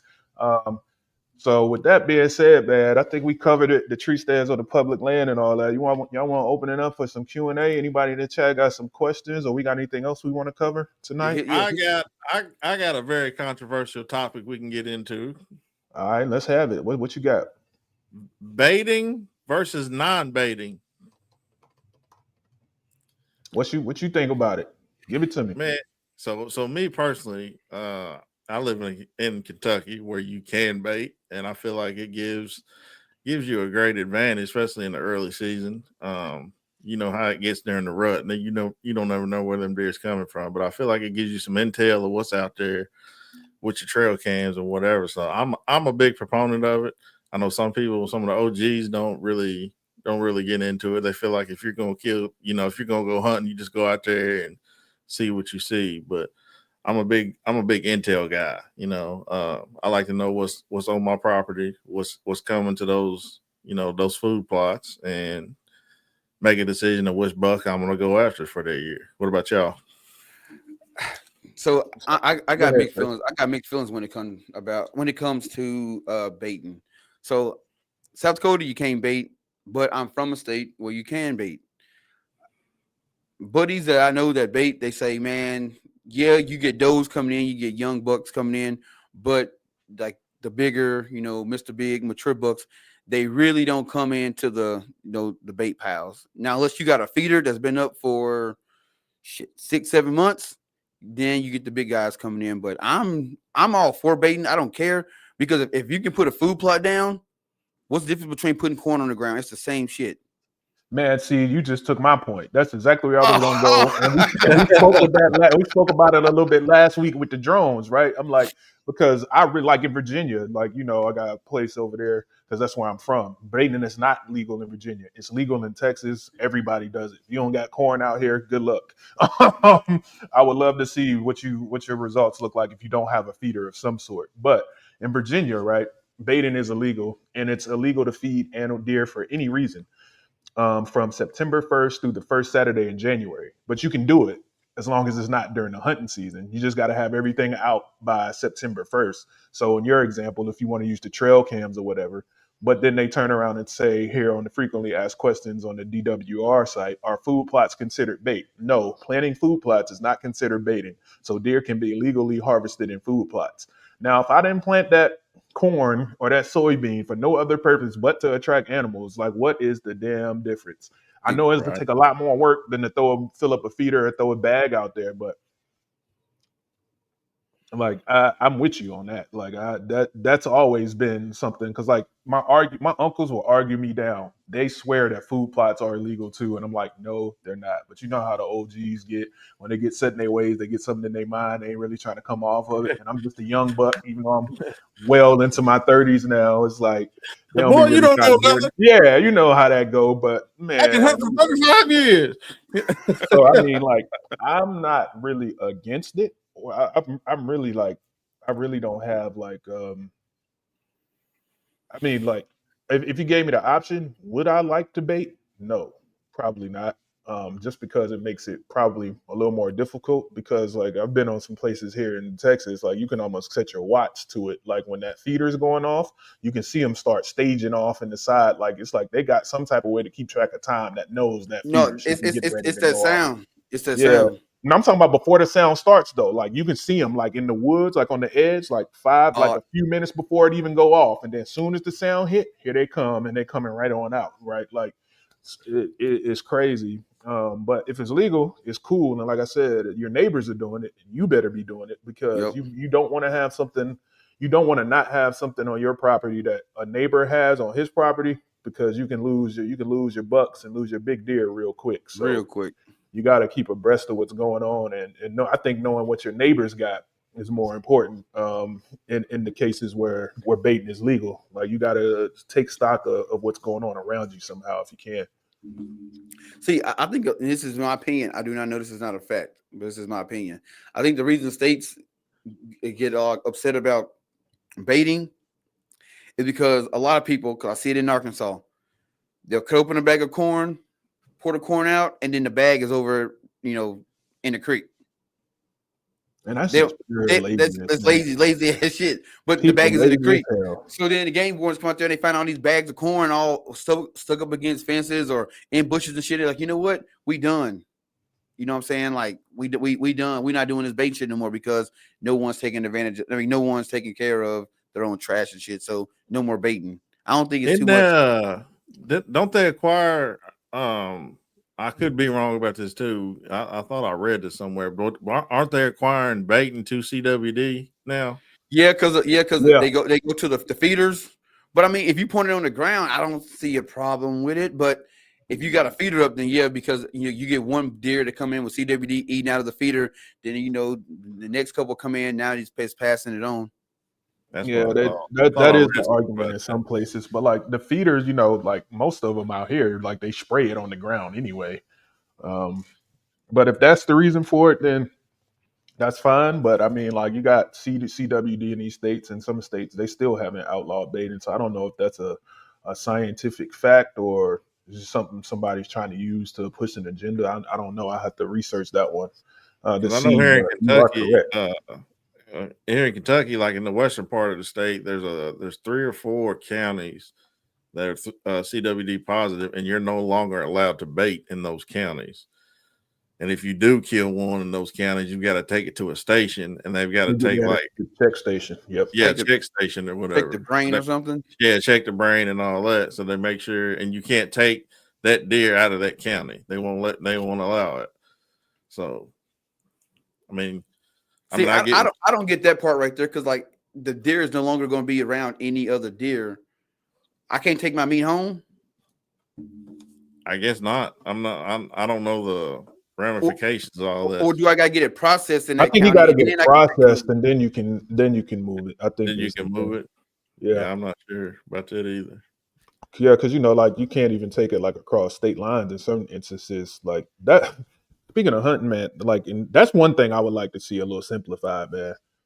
As traveling and moving around, like the amount of knowledge, the amount of reading and stuff you got to do, like if a you lot to driving keep if you track driving through of. 3 Like, states, you better know all 3 state Yeah, you laws. better know all them yeah, laws. Yeah. like you got to know what the state you passing through because you don't want to get stopped and get checked and be on the wrong side of the law. And it's on us to be aware of that and and to be knowledgeable of it, So I ain't saying be lazy, but like I feel like what's that website I get all my turkey stuff from though? There's like a E-Regs. Have y'all seen this website? Nuh-uh.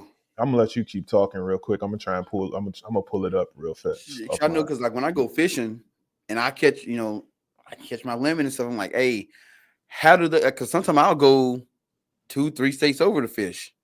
Well, if I'm coming through, say, Minnesota, and they stop me, hey man, you got more than a limit, man. I didn't catch these fish in Minnesota. I caught these fish. Right, I didn't catch you. Yeah, I caught these fish over in Iowa. yeah. It's That's kind of another like good reason I like having Kentucky. things on video right there. Right? It's a whole lot easier to prove. I caught these fish in Iowa, man. A whole lot easier to prove because like sometimes it's hard. You catch a cop on the wrong day, man, like or a game where somebody's having a bad day, it can change things real quick for you. Yeah, we got a lake here in Kentucky, man. It's called Del Hollow Lake. I know a lot of people fished it. Yeah, Pay Lake. It ain't a pay lake. It's It's a man-made lake. But you got offended. Hey, I just learned about Pay Lakes and that shit funny, man. Hey, my dad was the king of Pay Lakes. I will defend Pay Lakes to the end of time.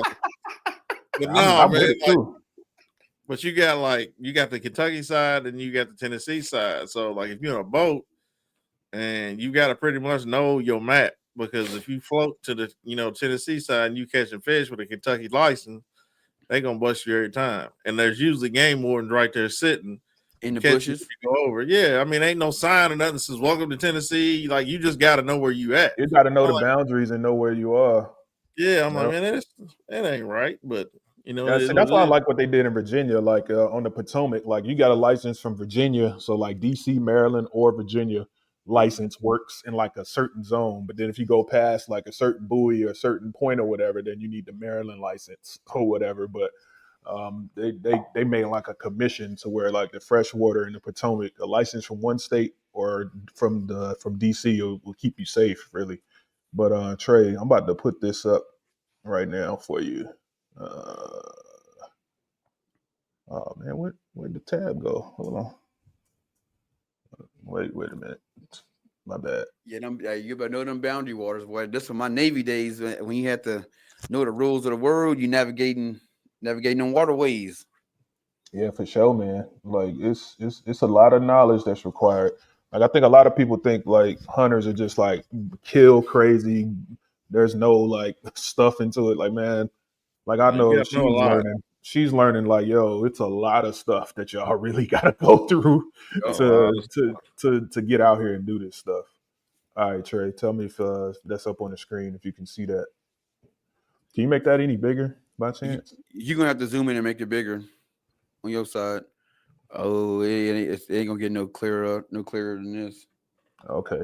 Well, the website is eregulations.com.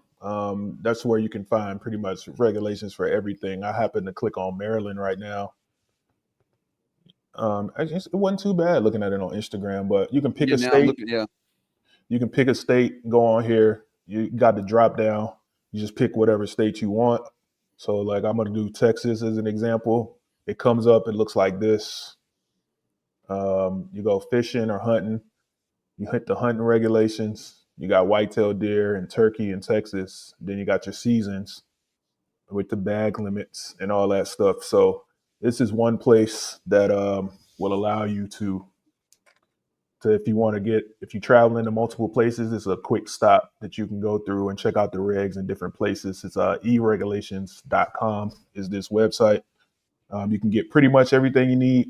I always double check on the actual DWR, DNR, or whatever the wildlife resource is for the state that I'm going to. But I just wanted to share that and let people know that was a resource that's out there that can help with that. Yeah, that's a dope little website. I can tell you've been looking at watches. Man,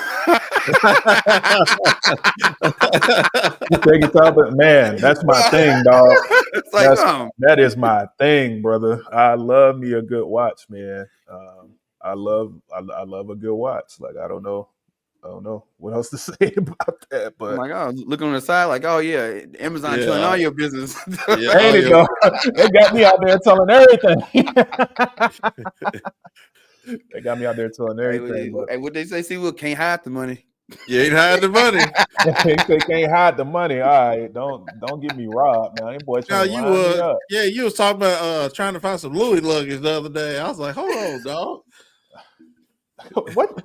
Why do you have to bring that on here? Like, what that got to do with the price of tea in China on Hey, here, man? you probably got some Louis V luggage in there somewhere. No, I ain't Louis got V none. bottom land.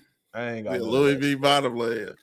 I don't know what y'all talking about, man. Ain't nobody got none of that stuff though, boys. What y'all talking about? But hey, I was for real though. We need to do a movie, man. Game warden, but training day. Oh man, you said game one. We're training day. I'm gonna share my screen one more time on here. Like, y'all, you want to talk about somebody that be doing the most? Like, let me share the entire screen. Can you see it on there? Nope, not up here yet.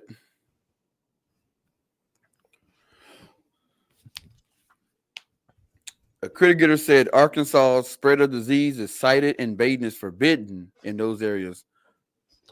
Hey, Whitetail Advantage, I see your message. I got you. I'll check it out after the show. No problem at all, man. It's all good. Did it come up or what? No, it's not up yet. Oh, You gotta share your screen, dog. I did. yeah. Oh, there we go. I didn't click the button. My bad. Come Man, on, we can't get right. live shows are hard, everyone. Can you see it now? Nope. Yeah, it's coming now. Yeah, you good. So this is my my spreadsheet I got. Like I go through this every year and update all the regulations for all the turkeys, for all the states for spring turkey.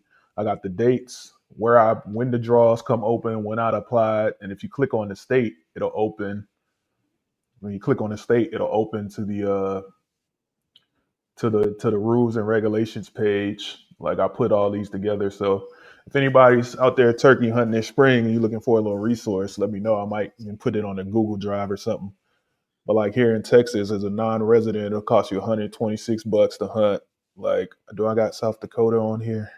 No, I don't have South Dakota yet. But if I go over to Kentucky, it'll cost me $235 to go over there and hunt with Sea Will. And if I go to Missouri and Tyler, with Tyler, it's $224 for Missouri, unless Unless he unless comes you back to call. Kentucky where he needs to come.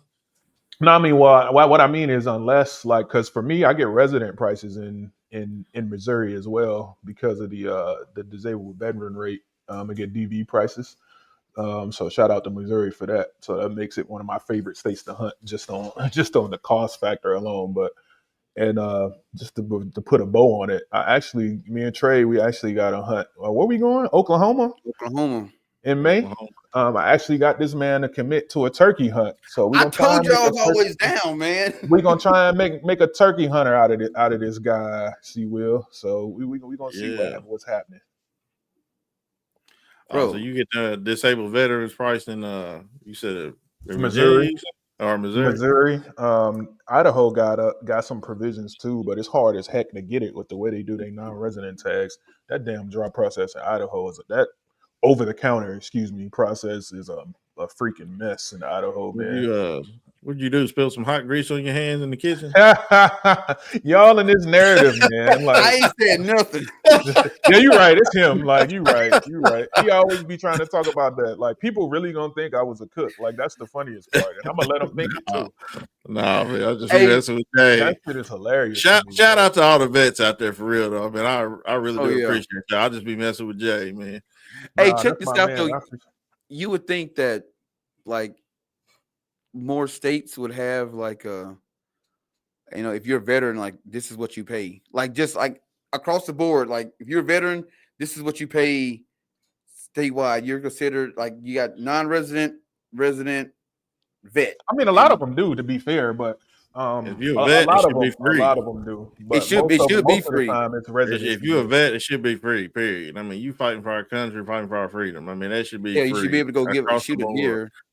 I don't really mind too much, man. Like I'd rather pay, put a little something in the pot because those dollars, we'd be missing a good chunk. I mean, you kind of put a big thing in the pot, your life.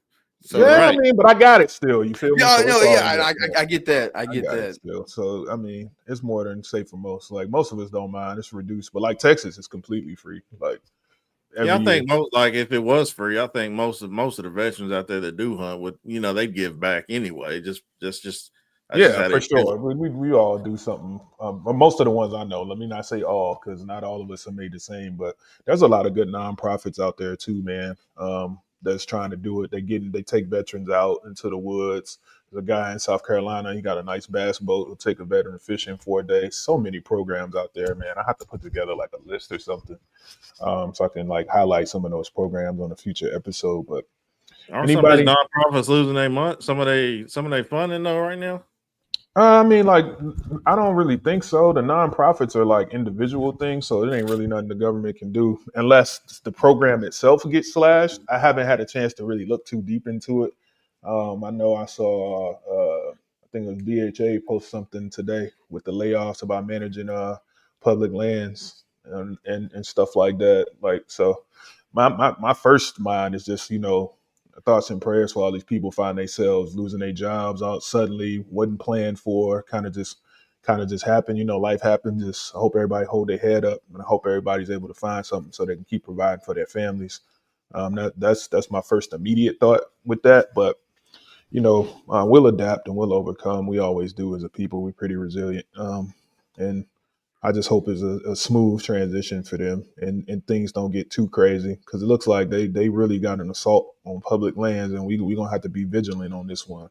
Oh yeah, On for this go sure. around, ain't no sitting on our hands. Yeah, I was looking the other day. I think I shared it on my Instagram. The nonprofit Hunters of Color, they were losing some funding or whatever, and they were looking for people to donate, everything like that. And my buddy Kenton that gets on here sometime, he's the Kentucky ambassador for that organization. So I know it gives back to the community a lot. So just Yeah, those we'll have little to look. That's something, like I said, we can dig into and maybe highlight that on a future episode. I think it deserves its own segment for real. Like, we can see how that affects the things we got going on and the different initiatives out there. That's a good point. See, I didn't even think about it like that. Because like the nonprofit itself will exist, but the programs that they depend on like are going away right, on the back end. right. Yeah, it's difficult times, man. But like I said, we are a resilient people, um, and we will rise. Everything gonna be all right. Like, people Oh just yeah, hold for your sure. head. Get outside. Spring turkey is coming. Um, the weather warming up. If you're not a hunter, get out, get the fishing pole out. Just get outside, do something, Shit, have hey, fun. you ain't gotta be warm to fish. I was just ice fishing. Yeah, Yeah, you you just ice were fishing. up there ice fishing in Minnesota. You Truck, catch anything? a couple crappie. Couple crawfish. That's the best eating right there. I'm Yeah, telling some you, good eating, boy. bro. I still can't get like Hey I Tyler, if can't. you're still in the chat, I'm calling you out, dog. When are we taking the boat? Like, come on, man. Like, I need some slabs, brother. Like, I we think he's asked you still in the in there. comments. I tagged you. I'm asking you again. I need to get out there. I need to hit that water. I don't know if he's still out here or not, but What kind of fish y'all be trying to catch? I'm a cat fisherman. I I'm love a eating cat crappie. fisherman.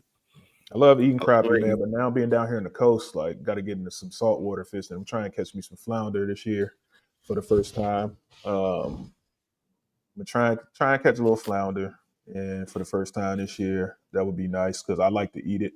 But then mostly, man, I'm a bass guy. I like catch and release, really. See, I Um, don't like bass fishing, man, because I don't like sitting there just constantly throwing out and reeling. I want to put my bait out there, put Put my that dip bob up. in. See, that Yeah, drives me crazy. That that's that how drives, bottom fishing drives me nuts. that's Like, I that's relaxing to me, man. I don't want to be constantly throwing out and reeling back in. Come, that's Nah, I like picking exactly. apart. I like picking apart the water and targeting different structure and It's different like turkey things. hunting to you, ain't it? Yeah, trying different techniques, like seeing what responds. So you can fish the same body of water one day, and then some you did yesterday, they ain't gonna work today. You got to figure out a new way. It's like always a challenge. It's a puzzle, like trying to put it together. I didn't really understand it before until like the first time I flipped that jig over there and pulled that 5 pounder out, and I was like, oh no, now I get it, and it changed everything for me as far as that goes. No, I'm like Courtney. I'm gonna throw that joke out there, put it in the pole holder, crack me open a Yeah. cold one. And I mean, we do a fair bit of that too, man, because they let you harvest alligator gar now. You can keep like one a day here in Texas, and it tastes surprisingly decent. it's So not a we bad do a fish, fair. bro. It's not. It's not. And Neither we go up is there every carp. day. Yeah, I heard that too. Oh, them Take- buffaloes. Oh my gosh, bro. Take that carp, take the mud vein out of it. That's some good fish, man. I know they call it a trash fish or whatever, man. My grandmama used to, man. Hey, I'm glad you brought that up. Why did those fish get that tag of? Because they're invasive and they're not native, and Yeah, they they're just not native. they're not native to here. It's too many of them. They really messing up the local biosystem. It's just like the snakes in the Everglades that You talking about people the Asian really, carp? yeah, all Yeah, them fish. yeah, They're not they're not native. They're native. not supposed to be here. That's all. But think about this though. If we ate them, shit, they wouldn't People be invasive. People are do eat trying. 'em. Yeah, People are not a eating lot. them. It's picking up some steam. Like there was a special on this on Outdoor Network not too long ago. It's like where I forgot the name of the show, but they basically this is what they do. They take invasive species that are nuisances and turn it into dishes and show people Turn like, it in. hey, you can Right. eat these too. I think it's Vita Vang or whatever the guy's name is. I don't have that right off I the know top of my head. my boy Gilbert over in Missouri, he got a whole magazine called the Carp Revival, and he does the exact thing you're talking about. He makes different dishes out of carp, what you call it, bullheads, all that. So like dude is just a culinary genius. And then he does this thing like with like beavers, and he uses all kind of animals that people normally wouldn't eat. And he made like a beaver pho that's supposed to be really good. I haven't had it, but everybody I know that's had it's like, yo, it's the shit. And I heard from my OG. I think I've told y'all this before. I don't know if I said this on my podcast or on here. He told me, this man's 80 something years old now. He said coyote backstraps are some of the best eating that you can get. You told me that on your show. We talked about How, this, and I was like, what? how do y'all feel about that? I want to try it. I said it last Saturday in the show. I want to try coyote. I want to get two. I'm gonna cut the back straps off one, and the other one I'm gonna stretch his ass out and roast him over a fire. It can't be bad, man. It But can't the thing be. with I don't know though. Coyote, I don't know, man. They eat whatever, man. Just like a bear. It's just like I ain't never had no bear meat, so I ain't got nothing to compare that to. So Bear tastes like beef and pork had a baby to me. It's really good though. Like I It don't know like how to describe it other it's than like that. a person when you skin it though. Yes. you said what? It looks like a person when you skin it. It look like a man. It's-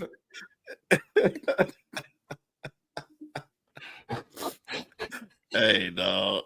No, when my homeboys, man, he went to Canada and hunted a bear. He was like, bro, I was all down till they skinned it, and then like a small, like a man. I was like, bro, don't tell me that.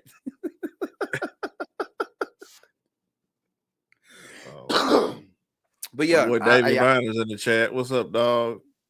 Critter Getter said coyote, the catfish of the land, and we all know how that goes. come on, hey, well, he eats squirrel. I eat squirrel too, so I can't say nothing. He all about that squirrel. I never seen nobody more dedicated than him. Like, hey man, he gonna eradicate the squirrel population. yeah, he gonna get them all up out of here. My boy be going for it. I think he said he coming out to Texas sometime soon. I do want I want to get a bunch of squirrels and make like a vest. All right. Where's dude from? Critter Getter. Where's he from? I think he's up in Arkansas right now. Oh, I don't know if he's from there, but I believe he's in Arkansas at the moment, if I ain't mistaken. Arrow Shooter said my first kid was a bear in Cali. That shit's delicious, and yeah, they look like people. I told you, man. It is good though. Joe killed one from Outdoors in Color. He killed one 2 years ago, a year or two years ago, and he blew through that meat. If you go back and look at some of his Wild Game Wednesdays, he got the sausage and all that made. You in Maryland? You live in Arkansas. He's from Maryland, lives in Arkansas. Okay. Do you know a man by the name of Charles Johnson or Charles Rodney? They call him the Rabbit Hunter, the Rabbit Man Rodney. Is he from Maryland? He's from there as a black dude, and all he does is rabbit hunt. I've been trying to get a hold of him, and I cannot find him on any socials or nothing. He's an old cat, OG. Yeah, Target reference point says it's true. Bears look very human dressed out. Made my neighbor look twice. I bet he was freaked out. And then James of Redemption Hunting says, check out Pedro and Piero's recent bear hunt on YouTube. They boiled the bear foot. It looked just like a human foot. See, now y'all going too far. Bro. Why are we boiling bear feet? That is not, what are we doing? Hey, big homie, what's his name? You know the dude that be on Facebook. He got like the big old like deep fryer. He be frying the chicken and all kind of Hey, the stuff. dude Yeah, that I know you're fried the talking about. python. I know who you talking Yeah, about. bro. He did bear shoulder, bro. He smoked a whole bear shoulder.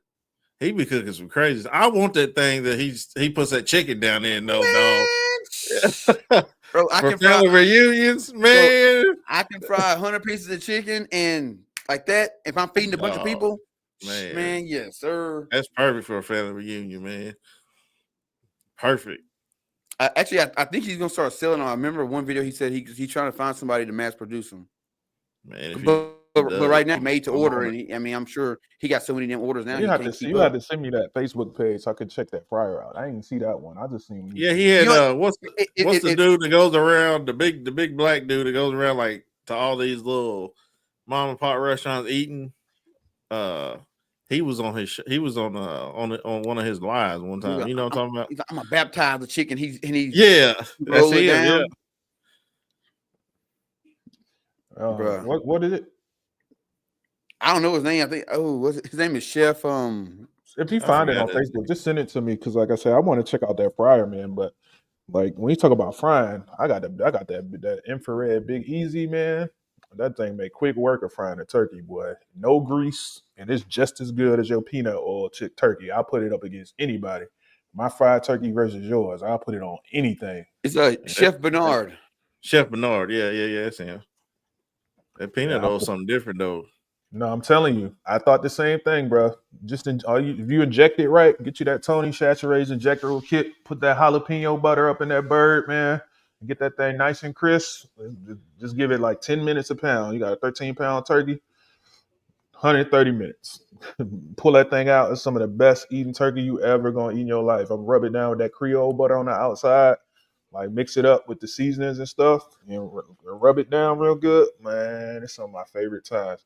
I cannot wait until springtime, man. We like less than a month away now. I'll be heading out to Florida for the opener out there because I drew a tag in Florida. So I cannot wait, man. Like I'm chomping at the bit to go.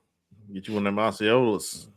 Nah, I didn't draw like the unit. They're not gonna be pure Osceolas in the unit that I drew, but I got an Osceola hunt with Doc Weddle on the books for 2026. So I'll be back in That's what's Florida up. 2 years in a row. But I can't wait for that one. That's what's up. Yeah, I definitely can't wait with that. But anybody in the chat got any questions for us tonight? Yeah, Q&A. Before we get up out of here, we would like to open it up to the chat. Anybody got anything on your minds you want to talk about? Hey Jay, that's that Yeah, fryer right there. look at that thing, dog. They look beautiful right there, boy. Baptize that chicken in the name of the Father, the Son, and the Holy Holy Spirit. Spirit. Good gracious, boy, that looked fire. Got to be more careful. For Man, sure. he did a rabbit. He did a rabbit stew with mashed potatoes. Oh my goodness gracious. My rabbit stew and mashed potatoes, man. I was just talking about making some pot pies earlier, man. I need to get something in me. The weather down here don't know what they want to do. It was 90 degrees last week. Now it's in the 40s. I'm like, what is going on, man? Yeah, they Over calling here for sniffling, sneezing. more snow up here tomorrow, man. We got a bunch of flooding going around us right now, and snow's on the ground now. They're talking about more snow coming in tomorrow. I'm like, man, it's crazy. We got a question from the chat just came in from Arrow Shooter. He says, "What broadheads are you all shooting?" I'll let one of you gentlemen go first. I'm shooting the Sever Titanium 2.0s. I'm shooting the G5 Mega Meats, and I'm also shooting the G5 Montex and QAD Exodus. They're always somewhere in my bag. I'm shooting. I shoot Day 6 Evo broadheads for me, single bevel, similar to the Iron Wheels. That's what I'm shooting. What about you? What are you shooting yourself? You a mechanical fans, or hey, James is reading my mind. I was like, are you a mechanical fan, or y'all shooting fixed blades in the chat? I was literally just asking that as I saw him type that in there. Yeah, them Mega Beats. This will be the first time me shooting these mechanicals. I've been fixed blade guy pretty much my entire bow hunting career or whatever. So this will be the first time shooting mechanical. So we'll see how it goes. I shot mechanicals for a while, and then I had one that didn't deploy, even though it was supposed to be a cut-on contact mechanical. I won't say which one it was, but that turned me off of them. It's just one more thing. I'm heavy on KISS, which stands for keep it simple, stupid. So fixed broadheads for me. One less thing that can go wrong. Seem to get better penetration, but that's just where I stand on it. And I think Trey, by his choice, tells me he's shooting mechanicals as well. Yep. Do you change it at all if you shoot? You shooting those for deer, or are you elk? You use them for everything? Is Nah, there any time where you use a fixed blade? if I'm using elk, if I'm going hunting for elk, I'm using the QAD Exodus. Okay, so for elk, you're using QAD Exodus. Yep. But whitetail mechanicals. James says same as C. He just started playing around with mechanicals. Arrow Shooter says he shoots Evolution Outdoors, both Jekyll and Hyde. Not good luck with what's Seaver and Sever. Sever. I say it wrong every time. I'm like Trey with that. My bad. Dead meat good is good stuff. Critter Getter said if y'all were setting up a compound for squirrels, what's the setup? If I'm setting up a compound for squirrels, I'm gonna have to have a short axle to axle for me walking in the woods. I don't think my 34 ATA is gonna work in some of these spots that I go squirrel hunting in, but I'm gonna have to have a short axle to axle bow. I don't know about the broadhead situation. Judo Just point. go judo point. Judo Yeah, point. I'm going with my mission hammer because it's short. I think it's 27 axle to axle, and I'm judo broadhead, and I'm going to work. Yeah, judo broadhead, and I'm gonna have to make it work with the 33. I ain't doing nothing different. I'm just gonna have to make it work, or it won't. But if it don't work, I got a 22 for that.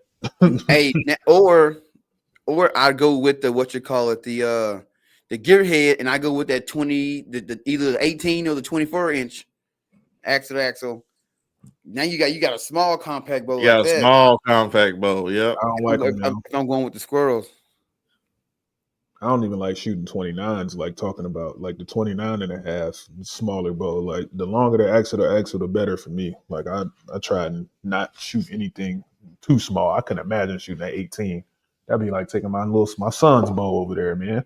Like trying to shoot that thing. Hey, bro, if y'all ever go to an expo and you see the guys from Gearhead, bro, go shoot one of them bows, and you're gonna be like, man, I need one of these jokers.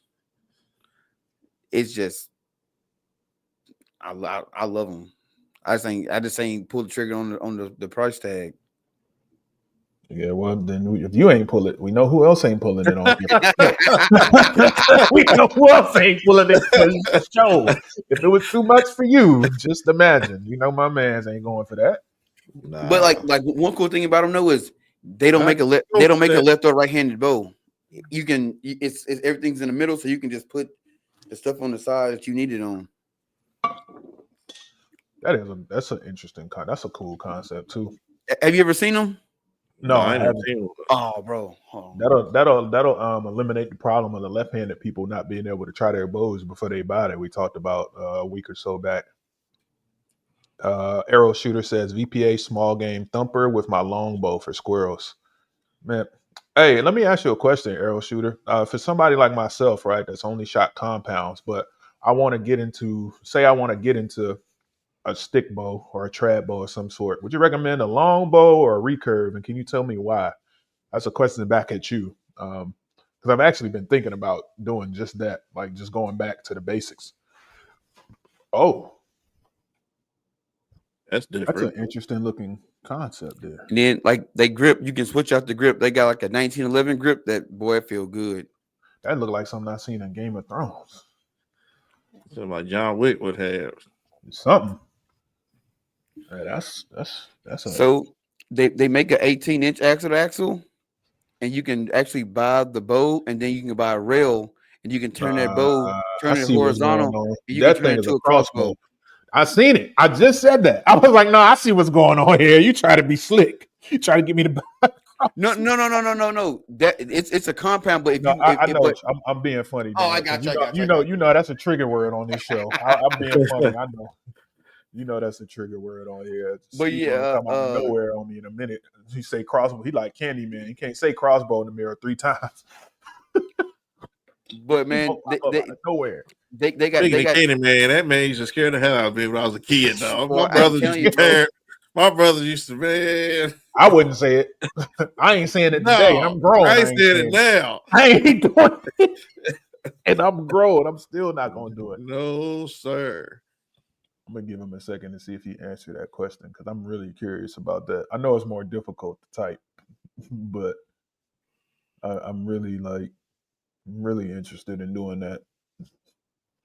Uh, man, so just to kind of recap, man, we got the 3D shoots coming up, so we'll look forward to that next week. If anybody got any more questions, go ahead and drop them in the chat before we try and close it out of here. I'm trying to give Arrow Shooter another minute or so to see if he got any recommendations for a crossbow shooter looking to go to the old school. He said, I'm biased because I love longbows and I can't get the recurve to be as quiet, but the recurve is an easier learning curve, I believe. Okay. Any particular any particular brands or anything like that you partial to? And then we can go ahead and close it out for the most part this week. Shoot, man. Y'all When it got comes, anything? Any last thoughts? Y'all fellas want to get out? Anything you want to say to the people? nah, man. No, just Get out and shoot that bow. yeah, you have to shoot that bow, man, because turkey season's up on us, and I know a lot of archers are going out there with their bows. Some's going with their shotguns, man. So either or, you need to pattern that shotgun, shoot that bow. You know, Yes, 1,000% pattern your shotgun. it's coming up on them that It is, season, man. and 3D is coming. Get out there. I know personally, I need to start shooting more, but James says he got a drop. And he says, "You guys are killing it. I'll try to pop back on for the next round." But before we get out of here, if you do happen to miss a live, fear not. We got the YouTube page up and running. I meant to cover that in the housekeeping section a little bit earlier. YouTube page is up and running. The full episodes will be out within a day or two on our YouTube channel at New Jack Archers. Give us a follow at New Jack Archers on TikTok, Instagram. Still working on Facebook. Had a problem with that, but at New Jack Archers everywhere. Make sure you check out my guys, the Dreaded Archer podcast. That's Trey's show out there. And we got Courtney's show. We do this too outdoors. Give us a follow over at Equalized Outdoors. We got some things coming down the pipeline, some announcements to make. And with all that being said, man, I think it's about time that we're going to be up out of here for this week. Oh, hold on one second. Arrow Shooter says, had a local Cali guy before he passed away, Abbott Longbows, but I'm not even going to try and pronounce that because I don't want to say it wrong. Bows are really popular. Beginners get an ILF setup. Target Reference Point said, I've really been enjoying your talks. Thank you, man. That's we love hearing stuff like that. Thank y'all. True. We appreciate Yeah, y'all joining us, man. Really means a lot. We've been getting some good feedback. We don't take it for granted. Thank y'all for being here. And as always, we're gonna catch y'all next Monday. New Jack Archers will be back here in another. We're gonna try and be live from the New Jack Archers page. We're gonna shoot it live, probably. Might even do it live on YouTube too, but had some technical difficulties. Instagram wouldn't let us go live from our page, but that'll be coming soon. But thank y'all for being here. Again, you can catch the replay. Please share a friend, like, subscribe, all that good stuff. The New Jack Archers, man. I'm Mr. J Cam. I'll see y'all later. Reed, peace.